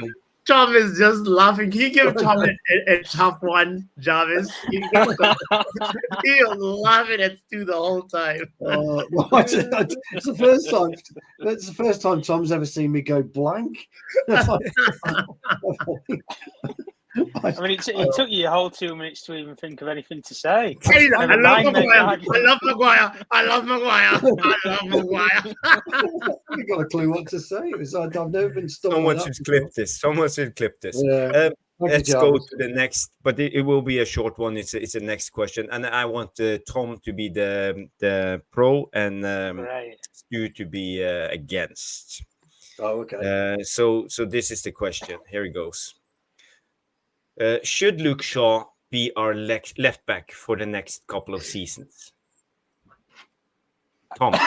You fucker. I've realised what you've done here after what I said last time we did this. I know. 3 words for Luke Shaw. I know, suppose now. So I've got to make the point for it 4, haven't I? You have 2 minutes. You have to argue why Luke Shaw should be our left back for the next couple of seasons. Okay. Out of 9 seasons at Manchester United, he's had a whopper of 2 amazing seasons, guys, at this football club. Can we have a round of applause? Round of applause. Come on. Round of applause. Yes. He signed 2 contracts at Manchester United. Round of applause. Round of applause. He's won trophies at Manchester United. Round of applause. Round of applause. Worse than mine. He always comes back to pre-season. Maybe not fit, maybe injured, but yeah, he's always there. He's always around the place, the building. You know, he brings vibes. You know, look at the cheeky smile on the face, bit of positivity, enthusiasm. He's an English player, of course. He's an England international. You always need plenty of them at Manchester United. And I don't know what else. He's made of timber. Timber, it's very good fine material, you know. You can see by the images on the screen, he's got timber hip. He's broke his hand by the looks of it as well. He pulls a lot of hamstrings. You know, he's brilliant going up and down on the wings. You know, yeah, he's had a brilliant career for Manchester United for 9 years, and yeah, you know, he's still got a couple more to run. So you know, we might as well let him see it out and see where the wind blows us. But, okay, that's time. That's 2 minutes. Thank you, Tom, for your great argument. And Stu will do the counter argument why we shouldn't keep Luke Shaw. Well, first of all, the question's got to be, who is Luke Shaw? Could anyone tell me the last time he pulled on the red shirt of Manchester United? And we all saw a decent swashbuckling game of football. In his day, very, very good left back. Failed to flatter to deceive, failed to deliver. Had a very, very, very serious injury that probably should have ended his career. And actually, I hate to say it, Luke, did end your career. It ended your career at top flight football. You should be plying your trade at somewhere like West Ham or somebody like Ipswich or somebody like there. And then, you know, seeing out your career at a more leisurely pace that kind of would suit your burgeoning life. Should I say burgeoning? Yeah, your burgeoning lifestyle, which unfortunately doesn't fit Manchester United. Having said that, we don't have anybody at the moment really better that can step in. We don't have Malacia really fit at the moment. We haven't bought a left back in years. And I think that's been, again, Luke Shaw's downfall. Complacency is a big thing in football. You've heard me say it before. Once you're complacent, you never play to your top line. So ask me that question again, Jarvis, and I'll give you the answer you require. Okay, thank you. I just want to say to Brendan, this is all for just fun and laughs. We're not hating on anybody. We love our players. Yeah, it's just for fun. Yeah, just so relax. We're not trying to stir the pot. But then again, thank you for the contestants of the Devil's Advocate, and we will come back with more questions next week. And now we are coming to the end segment of the show, the Q&A with Mr. Stu Wally in the driving seat. I will give the wheel to Stu. And people, if you have questions, get your questions in, because now it's time for Q&A. Let me just find the jingle. I don't know where it is. Okay, here it is. Oh, dear. It's embarrassing. Answer that question. I'll answer the question. You want answers? I think I'm entitled. You want answers? I want the truth! You can't handle the truth!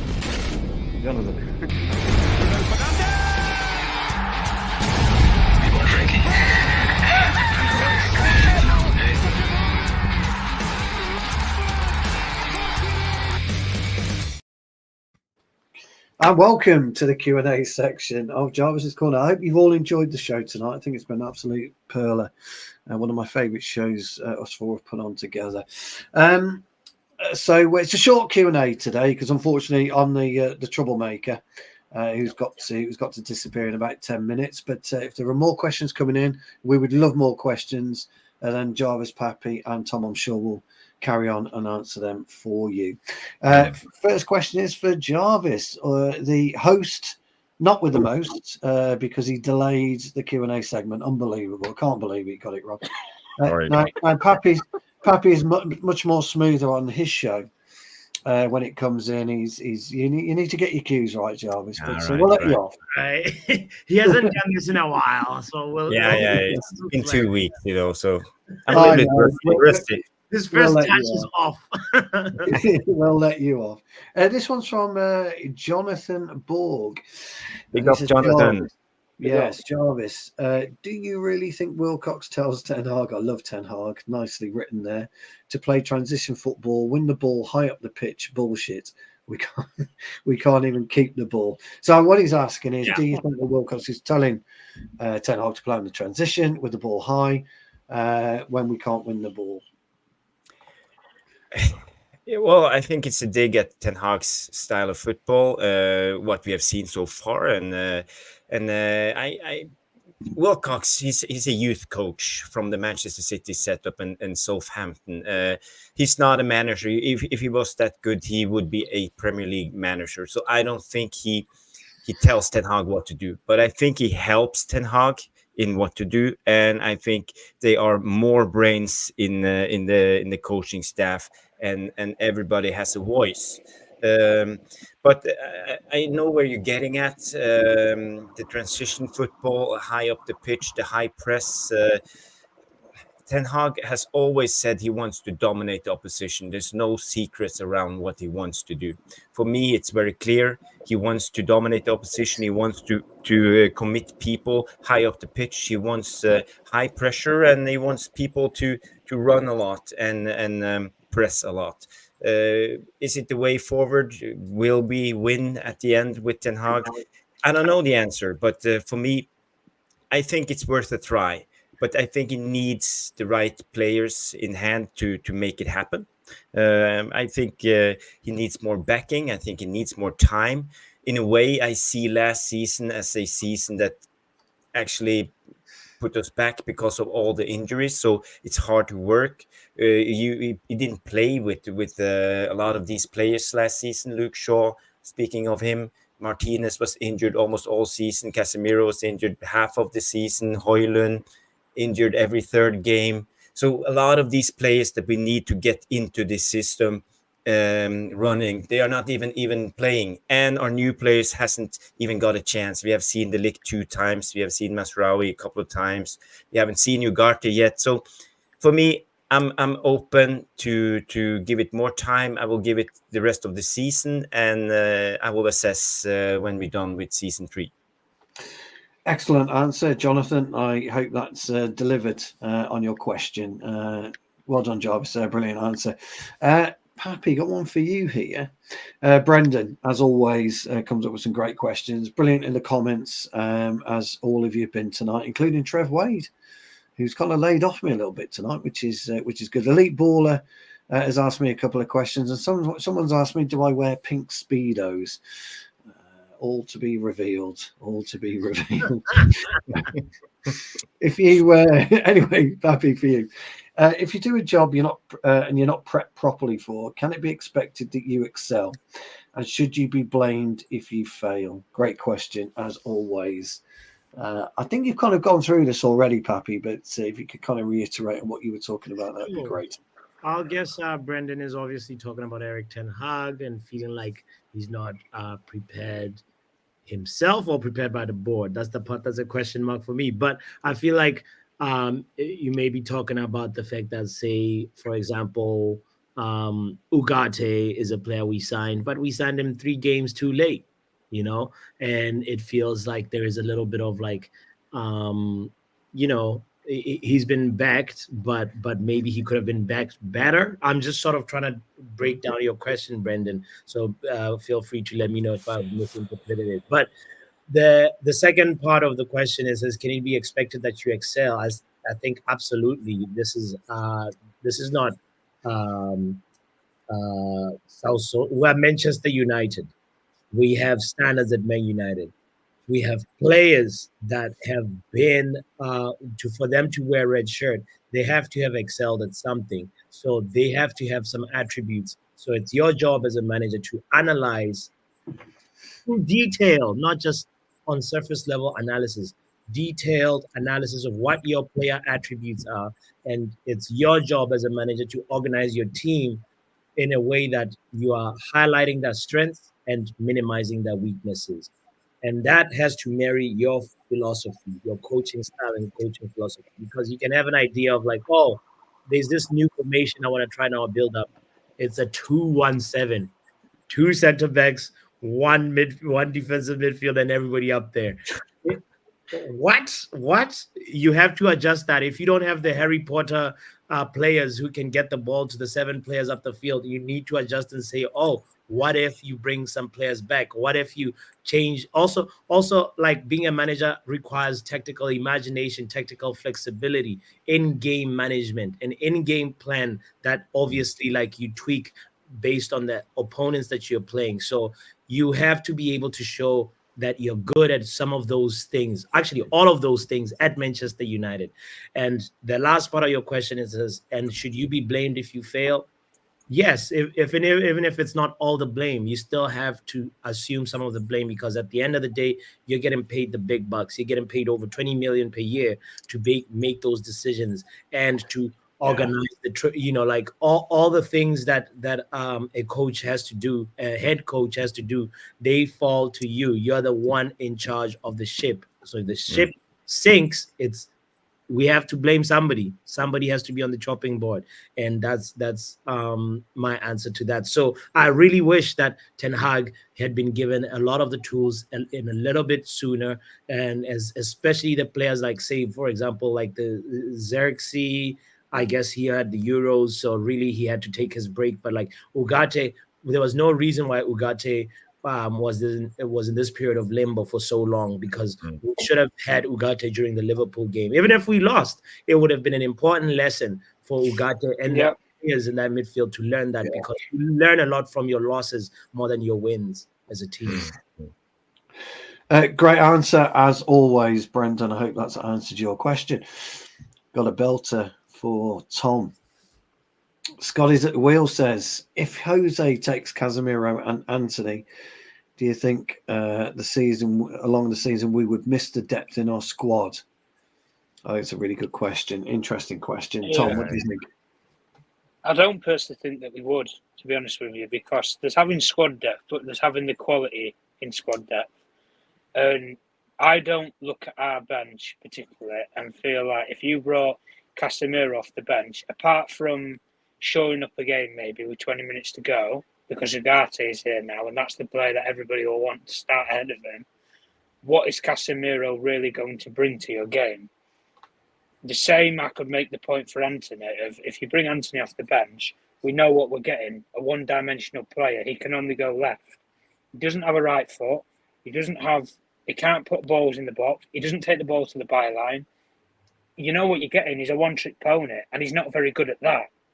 So you know what you're getting. So as much as I understand what Scott's question is, I would say that I don't think we would miss the depth as much, because you can bring a player off the bench, but what's the point in bringing a player off the bench if they're going to do nothing to hinder or help you in the game? And if more case of it, guys, people would say that Casemiro has been a hindrance to this team. That's what people would say from the last 2 seasons. And Anthony, I don't even know if you can call it a hindrance. I just think he's gone hiding completely as a player from what he used to be when he was at Ajax. So, yes, I don't necessarily think we'd miss the depth in the squad, because I don't think the depth that we have right now is good quality. If we had more quality players on there, and let's say we sold them out to them, and listen, Casemiro was the player of 5 years ago and Anthony was the player that we bought of Ajax, okay, we could have a conversation about it, but I wouldn't personally miss both of them that much, and I don't think they would, even if you bring them into this team, guys, they're not going to revolutionise us. So that's what I would say. Yeah, absolutely superb answer, Scotty. I hope that's answered your questions. Ladies and gentlemen, I'll answer my questions I've got here. Then I'm going to have to hand you over to Jarvis. I've got a very early flight in a few hours' time to It's okay. to Germany. So and I need to get what little bit of beauty sleep. Are you going to Nürburgring and driving, or no? Unfortunately, He's going to a beer hall. Just tell the truth, dude. Oktoberfest? Oktoberfest. Oktoberfest. That's what it is. It's not quite there yet, but no, unfortunately, I'm going for working reasons, so it's not ideal. But Working on beer. Yep. Working on beer. Yes, you're right. Big Trev says, important question. Harry Maguire or the family? Well, I love Harry. I love Harry, but you cannot beat the love of your family and the hugs that you get from your children, your wives, your girlfriends, your mum and your dad. You'll never ever beat that, and your friends, of course. So family always wins out there, Trev. Do you wear pink speedos when swimming? Yes. Funnily enough, I do possess 2 pairs of speedos. They're not pink, mind you, but they are. I do wear 2 pairs of speedos, and I do like to embarrass the lads, particularly when we're away on a lads' weekend on holiday. So I do own speedos. Yes. Do you wear the Borat mankini, or I haven't got the Borat mankini now. Have I got the physique for speedos? No, not at all. But yes. Yes, the old. I do have the Packers, and finally, Elite Baller. Very great. Am I the reincarnation of Beowulf? Now that is a very complicated poem at best. Beowulf is. I believe it's Scandinavian in heritage, isn't he? Isn't he a Scandinavian hero? Beowulf? Yeah, if I'm not kind of mistaken. Viking. I don't know. If I'm not mistaken, but I believe there is some strand of DNA in this svelte body of mine, Elite Ball. I do believe that there is some. I've got his aggression, or its aggression. So yes. So thank you all for your questions. I hope you've had a great. You've enjoyed the show. I've really thoroughly enjoyed it tonight, lads. I'm sorry to leave you. But we will be back Monday, won't we? Next Monday?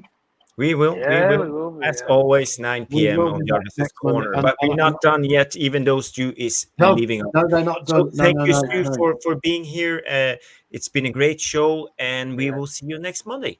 So I need to nominate somebody before I go, though, to be the Q&A, and we're going to give Pappy the honour of being the host with the most. Stu, Stuart, Yeah. before you leave, let me give you one bit of advice. Yes, Before you please go to tell him, Germany. Tom. Tell him. Yeah. Set your alarm clock. Make sure you set your alarm clock, Stu. Yes, I will Yeah. do. Otherwise, you'll Oh, miss yeah. your flight. That's one Yeah. good. That's one good tip that I always found out.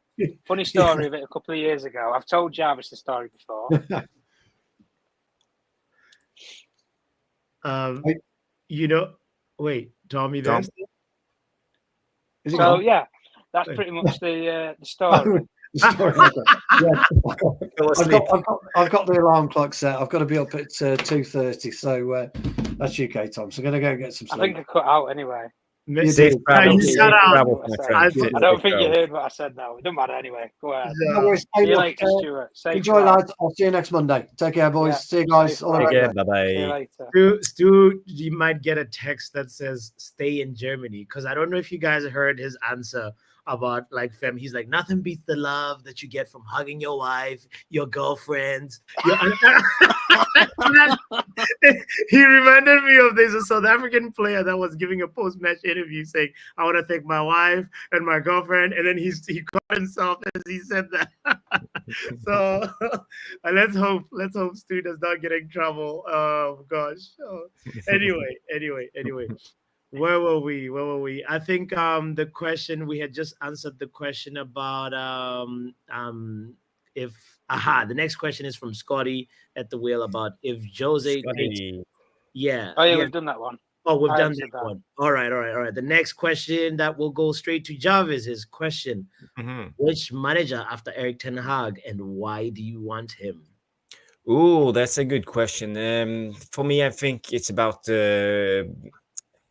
well, for me personally, out of the Premier League managers, I would actually choose Andoni Iraola. I like him, the Spanish manager of Bournemouth. I think he's great. I think he plays a very sensible play of football, mid-block. He's not overexposing himself, but it's not too open. So it's very Man United-esque, I would say, in the way he plays. I think you could fit us well as a manager, and I like his personality, Spanish, of course. And we haven't tried the Spanish manager as far as I know, and I think they have something special when you see all the top teams in the Premier League. We have a Spanish manager in Arsenal, in Aston Villa, obviously Manchester City. So they know a thing or two about football in that country. So for me, Andoni Iraola, I think he would be the guy.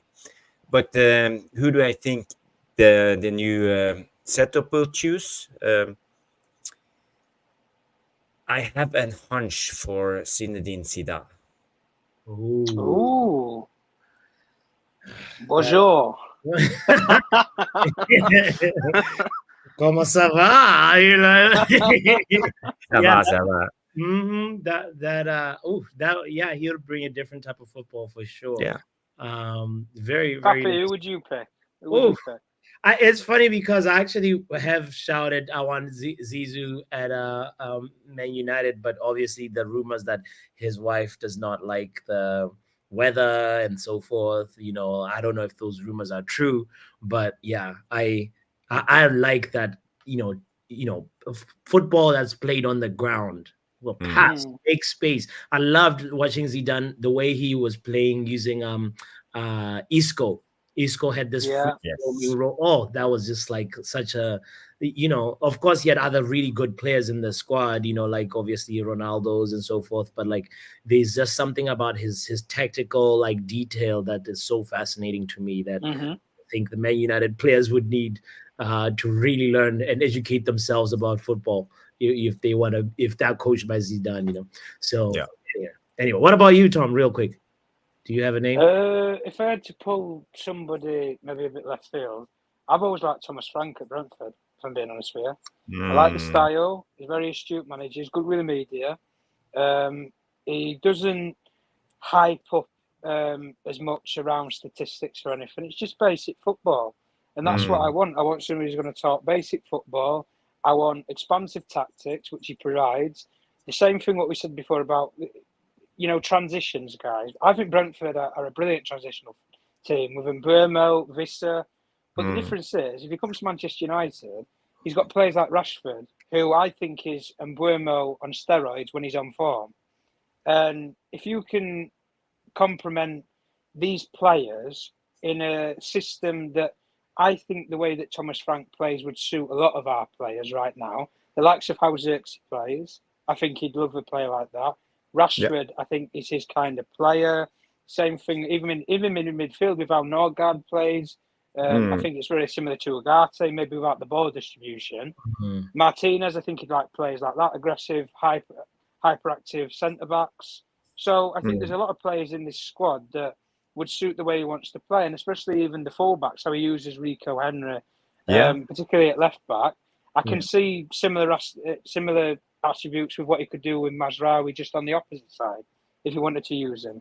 So for me, if I had to put somebody left field, I'd say Thomas Frank, but that's if you wanted to maybe take a risk on somebody. But even in saying that, guys, I think the way that this new structure, if they did replace Ten Hag, I think they would go for somebody like that. I don't think they're going to just go for somebody off of, like Zidane's like a wow, he's a super name.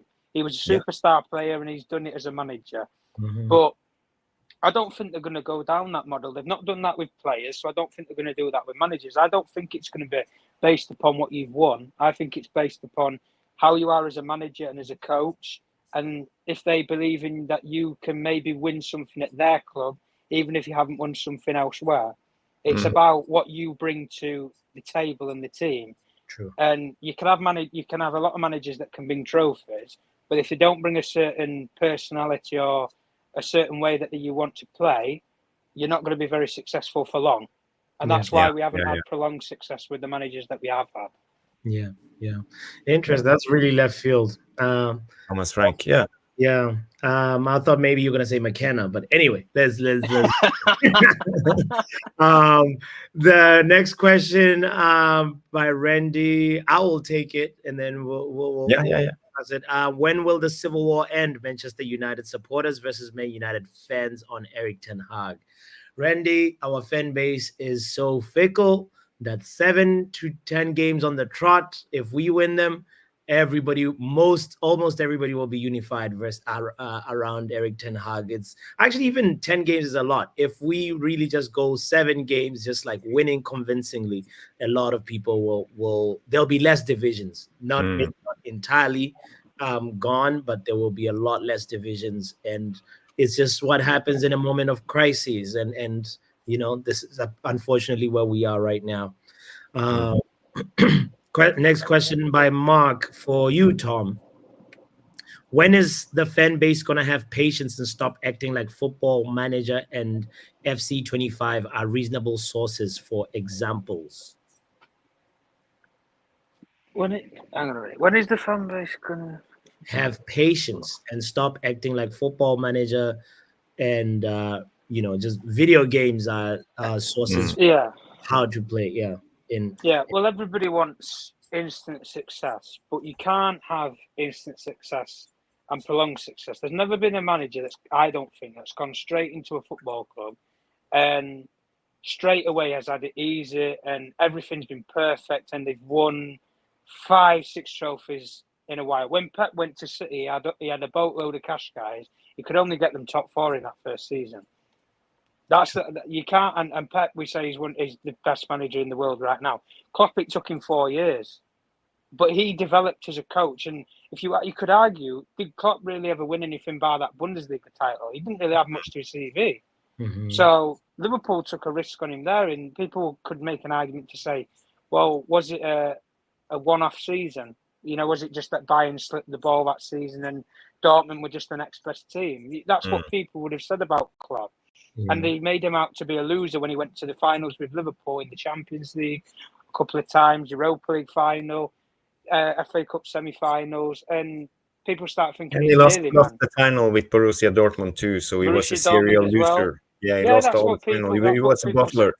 Yeah, that's what people said about him, but he had a bit of personality about him, and it was different. But the thing is, this fan base will have patience when we have somebody who's going to understand when things go wrong. You can't just stick to that plan and suddenly hope that it's going to go right. And I'm not using that just for Ten Hag. Ollie was the same. Mourinho was the same. They all stuck by the same principles and they never adapted. And the reason why they never adapted was the comings of why they got sacked. If they could have adapted and changed little tweaks or maybe built a new game model that was just going to be successful for a little bit of time until they can work on the master plan at the end of it all, then they should have done that. Ten Hag, if he is a man of integrity, and most Dutchmen and managers in football are, they stick to their one game plan. If he wanted to be like that, when you played Brighton and Brentford in your first season, you just stuck playing that way, regardless of what people think, the media or results. And if it meant that you took a couple of hammerings, but you know what, you played brilliant football, nobody's going to be bothered. Because you know what, you've got a brilliant football, we can see something. We can see where you're going somewhere. The best way that you can get fans on side, yeah, you can say a trophy is a good way to get fans on side. A trophy lasts one game in terms of a memory. Seasons and progression over a season lasts months. That's how you get fans on side with what you do week in, week out, not in one game. True. Great response there, Tom. Shout out to Ronald, who's been a member for 3 months. Big up to you. Big up. Guys, memberships are a thing. Please, if you're feeling generous, donate a membership. We're streaming to Football Power Hour as well. If you're feeling generous over there, donate a membership too. Next question, by the way, from Wick for you, Jarvis. Yes. Jadon Sancho's beloved Dortmund could have bought him for 25 million, but they didn't even bid. I wonder why. That's a good question. I I don't want to spread hate on Jadon Sancho because I think he struggles with a lot of things and he's not in. Yeah, I don't know what to say, but I think he spreads a lot of toxicity in our club. He did so. I don't know what happened. He was out a long time. Someone said he had problems, mental problems. I don't know. But when he came back after a while, 3 months, I believe, everybody, all of Old Trafford, the crowd was cheering him, and he came on and he looked happy for a little while. But then he didn't get to start, and he started acting like a kid in a way. And I don't know why this happened. He left to Dortmund. After the fallout with Ten Hag, he came back, and suddenly everything was okay. But his Twitter picture was all about Dortmund. It was him kissing the badge and all of this. He played a couple of games this summer, and now he's in Chelsea. And if you go to Jadon Sancho's Twitter page, you see a guy smiling with a Chelsea shirt. This is Jadon Sancho's. He's uploaded Chelsea in there now. Okay. Now it's all about Chelsea. Wow. So for me, it's a dig against Man United. He don't like us at all, and I don't know why and what happened, but he's not a professional in my eyes. And One word, Jarvis, to describe that question. You only need one word why Dortmund didn't do that deal. Wages. That's one word. Wages. Okay. If nobody, when you think about how Chelsea pay for players, guys, does it fit the way that they spread that money around? 7-year contracts. You can pay him maybe 200 grand a week over 7 years. It roughly works out at what he'd earn maybe 5 years. It just means he gets more money later down the line. That's it. But you've got a longer term contract at a club at that wage than what he has currently at Manchester United and the wage that he has right now. So leave Man United, go to a different club, try something different. You're on a little bit less of money, but you've got it over a longer time. So you make a lot more money later down the line. Perfect deal. Excellent response there, gentlemen. Another question from NC Smith. The question is, are any of you confident this team can beat 15 of the Premier League teams on any given game day? Tom, what do you say to that? I'm struggling.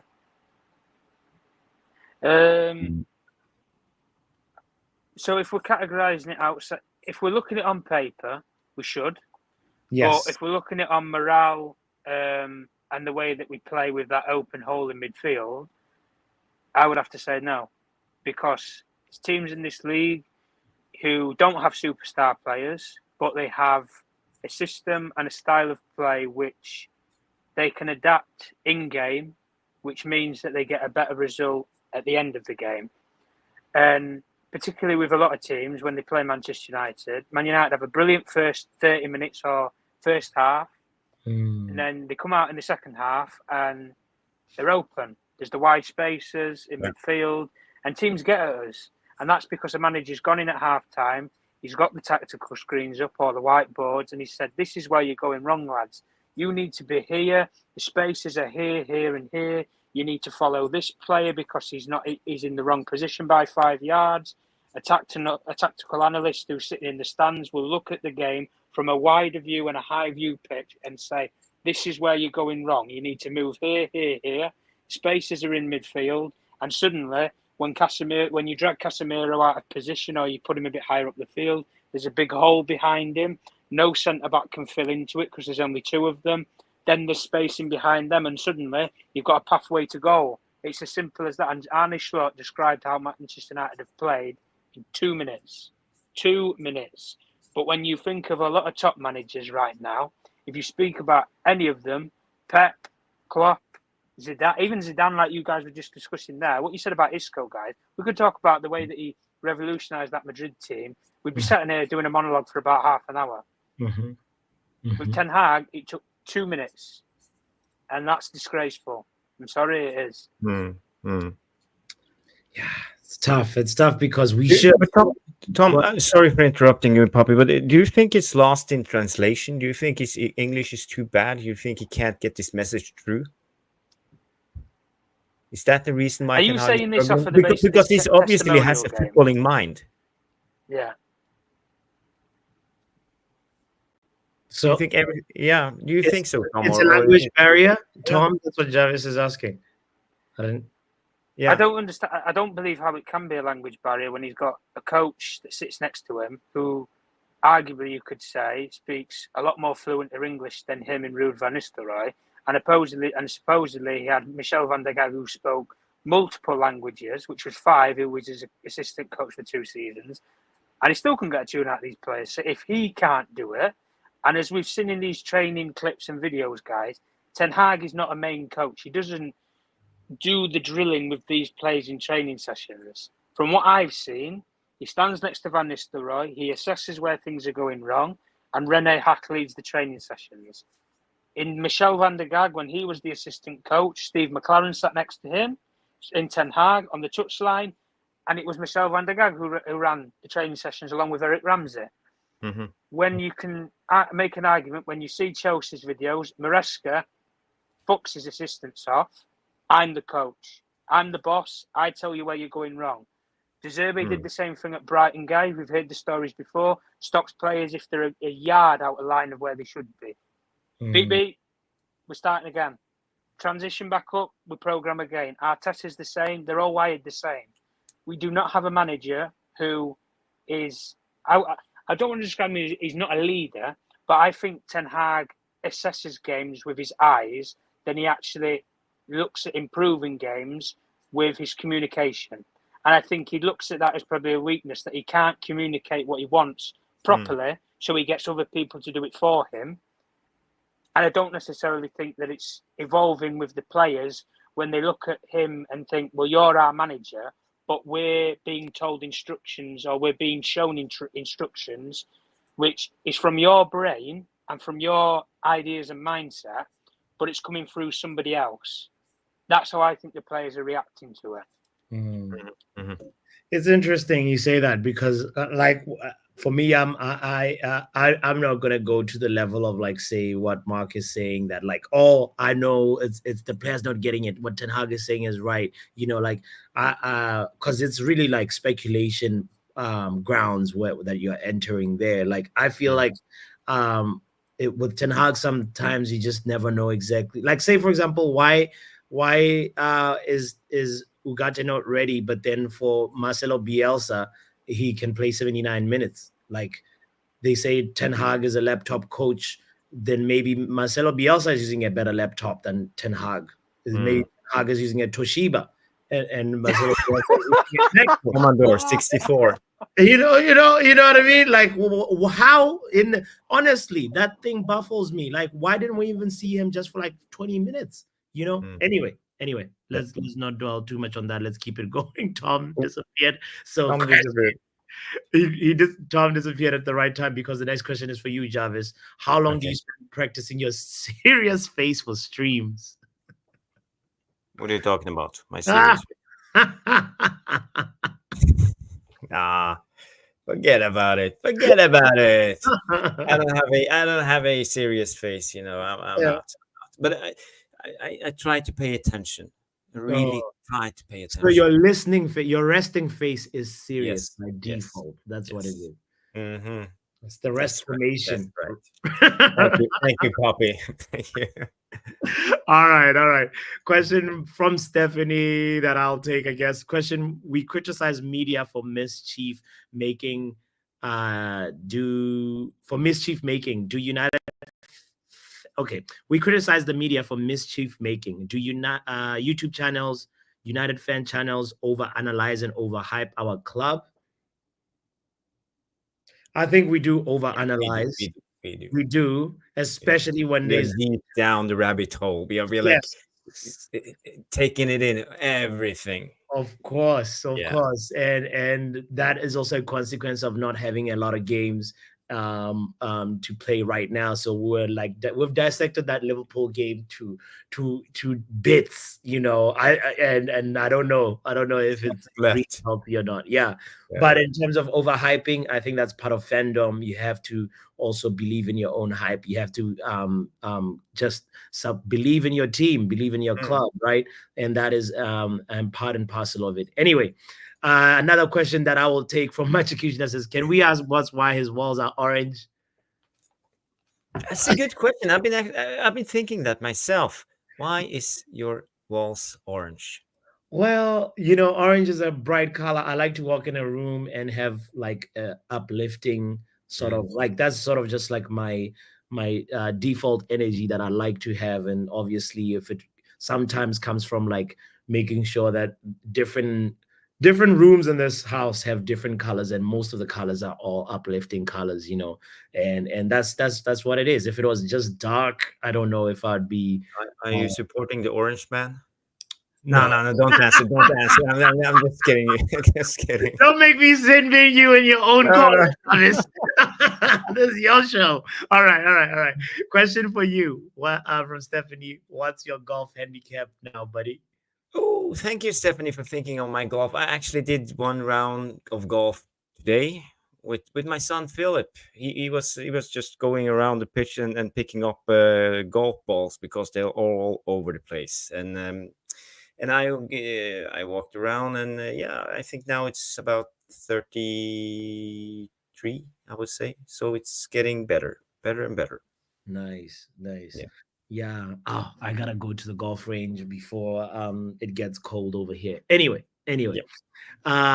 Question again from Stephanie. If United were forced to have a player manager, who would be the best equipped for that role? Ooh, that's a good question. Player manager. Right now, Johnny Evans is who I'm thinking of.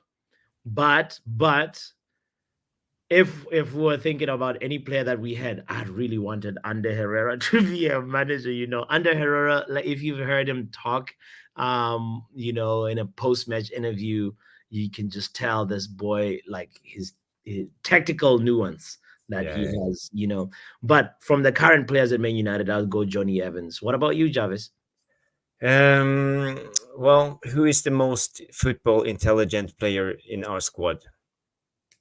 I would say someone like, for example, I think Christian Eriksen could be a great manager.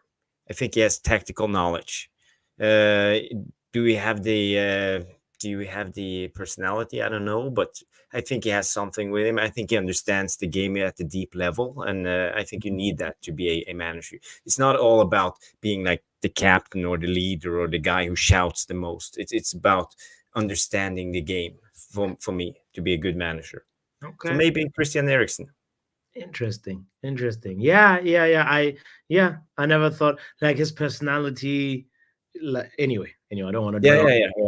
Let's go to the Ronald's question. When will United fans come to realization where we are in reality, then stop living in Fergie era? Do we want it back?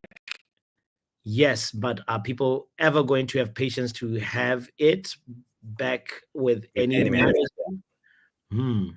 Hey, I have a story when it comes to this. Oh, please. I will tell you a story. In 1992-93, in the beginning of the season, Alex Ferguson was the manager. We lost the 2 first game of the season. The 3rd game week we played against Ipswich. We drew the game. So after 3 rounds, we had 1 point and we were second to last on the table. Wow. The 4th game we played against Southampton again. Dion Dublin scored in the 89th minute and we won the game 1-0. After that, the rest is history. We won the league that year. So people got to remember it's early days. Things can turn around. And, you know, if it was today, let's say 92, 93 was today, people would have been shouting for Alex Ferguson's head. I'm not saying Ten Hag is Alex Ferguson, but you got to keep the history in mind and don't panic just because we have lost 2 games in the first 3. Where's my air horn? Incredible story time with Jarvis. Ladies and gentlemen, hit the like button for that. If you're not gonna get any better story than that, honestly. Shout out to Jarvis for that, for real. Next question, Ronald against, and is this the same question? It is the same question, right? Yep. It came twice. And last question from Ronald. Why is there so much love for Sancho in United still? It's like a friend getting divorced and the guy's friends who see their friend get beaten up by the wife is asking the guy not to get a divorce. Weirdos. Wow. So many levels on that question. Yeah. Where to answer. Big up Ronald. Yeah, big shout out to Ronald. I was actually not aware that Sancho FC still exists at Man United. I honestly feel like there is obviously a portion, a small subset of the fan base that, you know, really likes, wanted Jadon Sancho, because you remember he was a player that we wanted for like about 3 seasons before, 3 transfer windows before we got him. The rumors had started like a long time ago. So those people are still like vexed that they feel like, well, you know, had we had a different manager other than Erik Ten Hag, maybe Sancho would have worked, you know. But I think, honestly speaking, it's like, you know, time for the Sancho FC brigade to just go migrate to Stamford Bridge, because we are all about Manchester United now over everything. We do not support the players, and especially players that go on and to give like support on social media to clubs that are not us.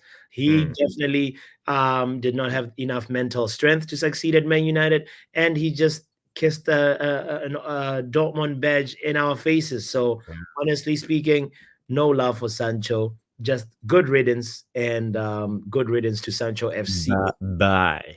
You know, yeah, that's all it is. It's like, I don't wish him any evil, but it's just goodbye. You're not part of our club anymore. So I really hope that some fans, the Sancho FC brigade, just dies out. Yeah, guys, we have reached the conclusion of the Q&A section. 2 hours. We made it in 2 hours. We made it in 2 hours. Jarvis, let me you know, pull over and give you the steering wheel. There you go. You know, yeah. Thank you. Nice to be back. Oh, you know when you search for somebody and nobody leaves the like one go like, yeah. Anyway. Yeah. Wayne's World. Yes. Well, great show. Thank you, Poppy, for coming on. Last man standing. Tom disappeared. Stu disappeared. Just you and me. two amigos, not the three amigos. But yeah, it is what it is. Thank you, Poppy. Thank you, Tom. Thank you, Stu. The man Shikusener coming in with a lot of comments, and I would say big up to the VAR room. Mr. B, Blitz Extreme 9P99, Mark N comes in, Brendan Chappell always with great comments, sensible comments. I like you, Brendan. Who else do we have? Jale Malmin, my Norwegian fellow coming in. Is in the southwest of Norway. It's raining like hell. It's not that in the northern parts. It's beautiful. So I'm not feeling the rain, Jale. Who else do we have here? Jamie Wayne, our moderator, as always, loyal moderator for, I would say, 2 years now. Big up, Jamie. I appreciate all the job you do moderating the chat. Trevor Wade with all his great comments. You know, I've been crying. You cracked me up today with your comments. And well. And Will Man United as well. Big up Isle Shea, Arsenal, Joe Blackman, you know. Elite Baller. Elite Baller. Shout out to Elite Baller. Yep. Big up. And if you haven't followed Elite Baller, he has great content. You know, he's a good YouTuber. So my recommendation, Jarvis recommends Elite Baller. But that's it. That's the end of the show. 2 hours, 5 minutes. Gordon. Thank you, Gordon. Thank you. Next week, we will be back and we can actually talk about football. A game. Southampton is coming up. It will be a win or die game, and we have to win that game. We have to turn it around. So we will be back with more content on that game later this week. Mick will also be back. He's back from holiday. He's been in Bali for 10 days. He needed a little break, but now he's back, ready, refueled, refreshed, ready to go. And he's actually not been feeling well, so you know, send some recovery prayers and thoughts and wishes. No heart to Mick in the chat. So thank you everybody for joining us. Any last words before we end the show, Puppy? No, shout out to everybody, Randy as well. Shout out to Trevor, as you mentioned, and most importantly, shout out to you for being here right now and hitting the like button. Kindly hit subscribe. Go, if you're on Football Power Hour, go to MUFC Realist TV, hit a like there, and do the same as well. If you're on MUFC Realist TV, go to Football Power Hour. And yeah, just like that is the end of the corner. And I would say my famous last words. Bye-bye. Thank you so much for stopping by and watching MUFC Realist TV. Don't forget to like and subscribe and follow us on the socials.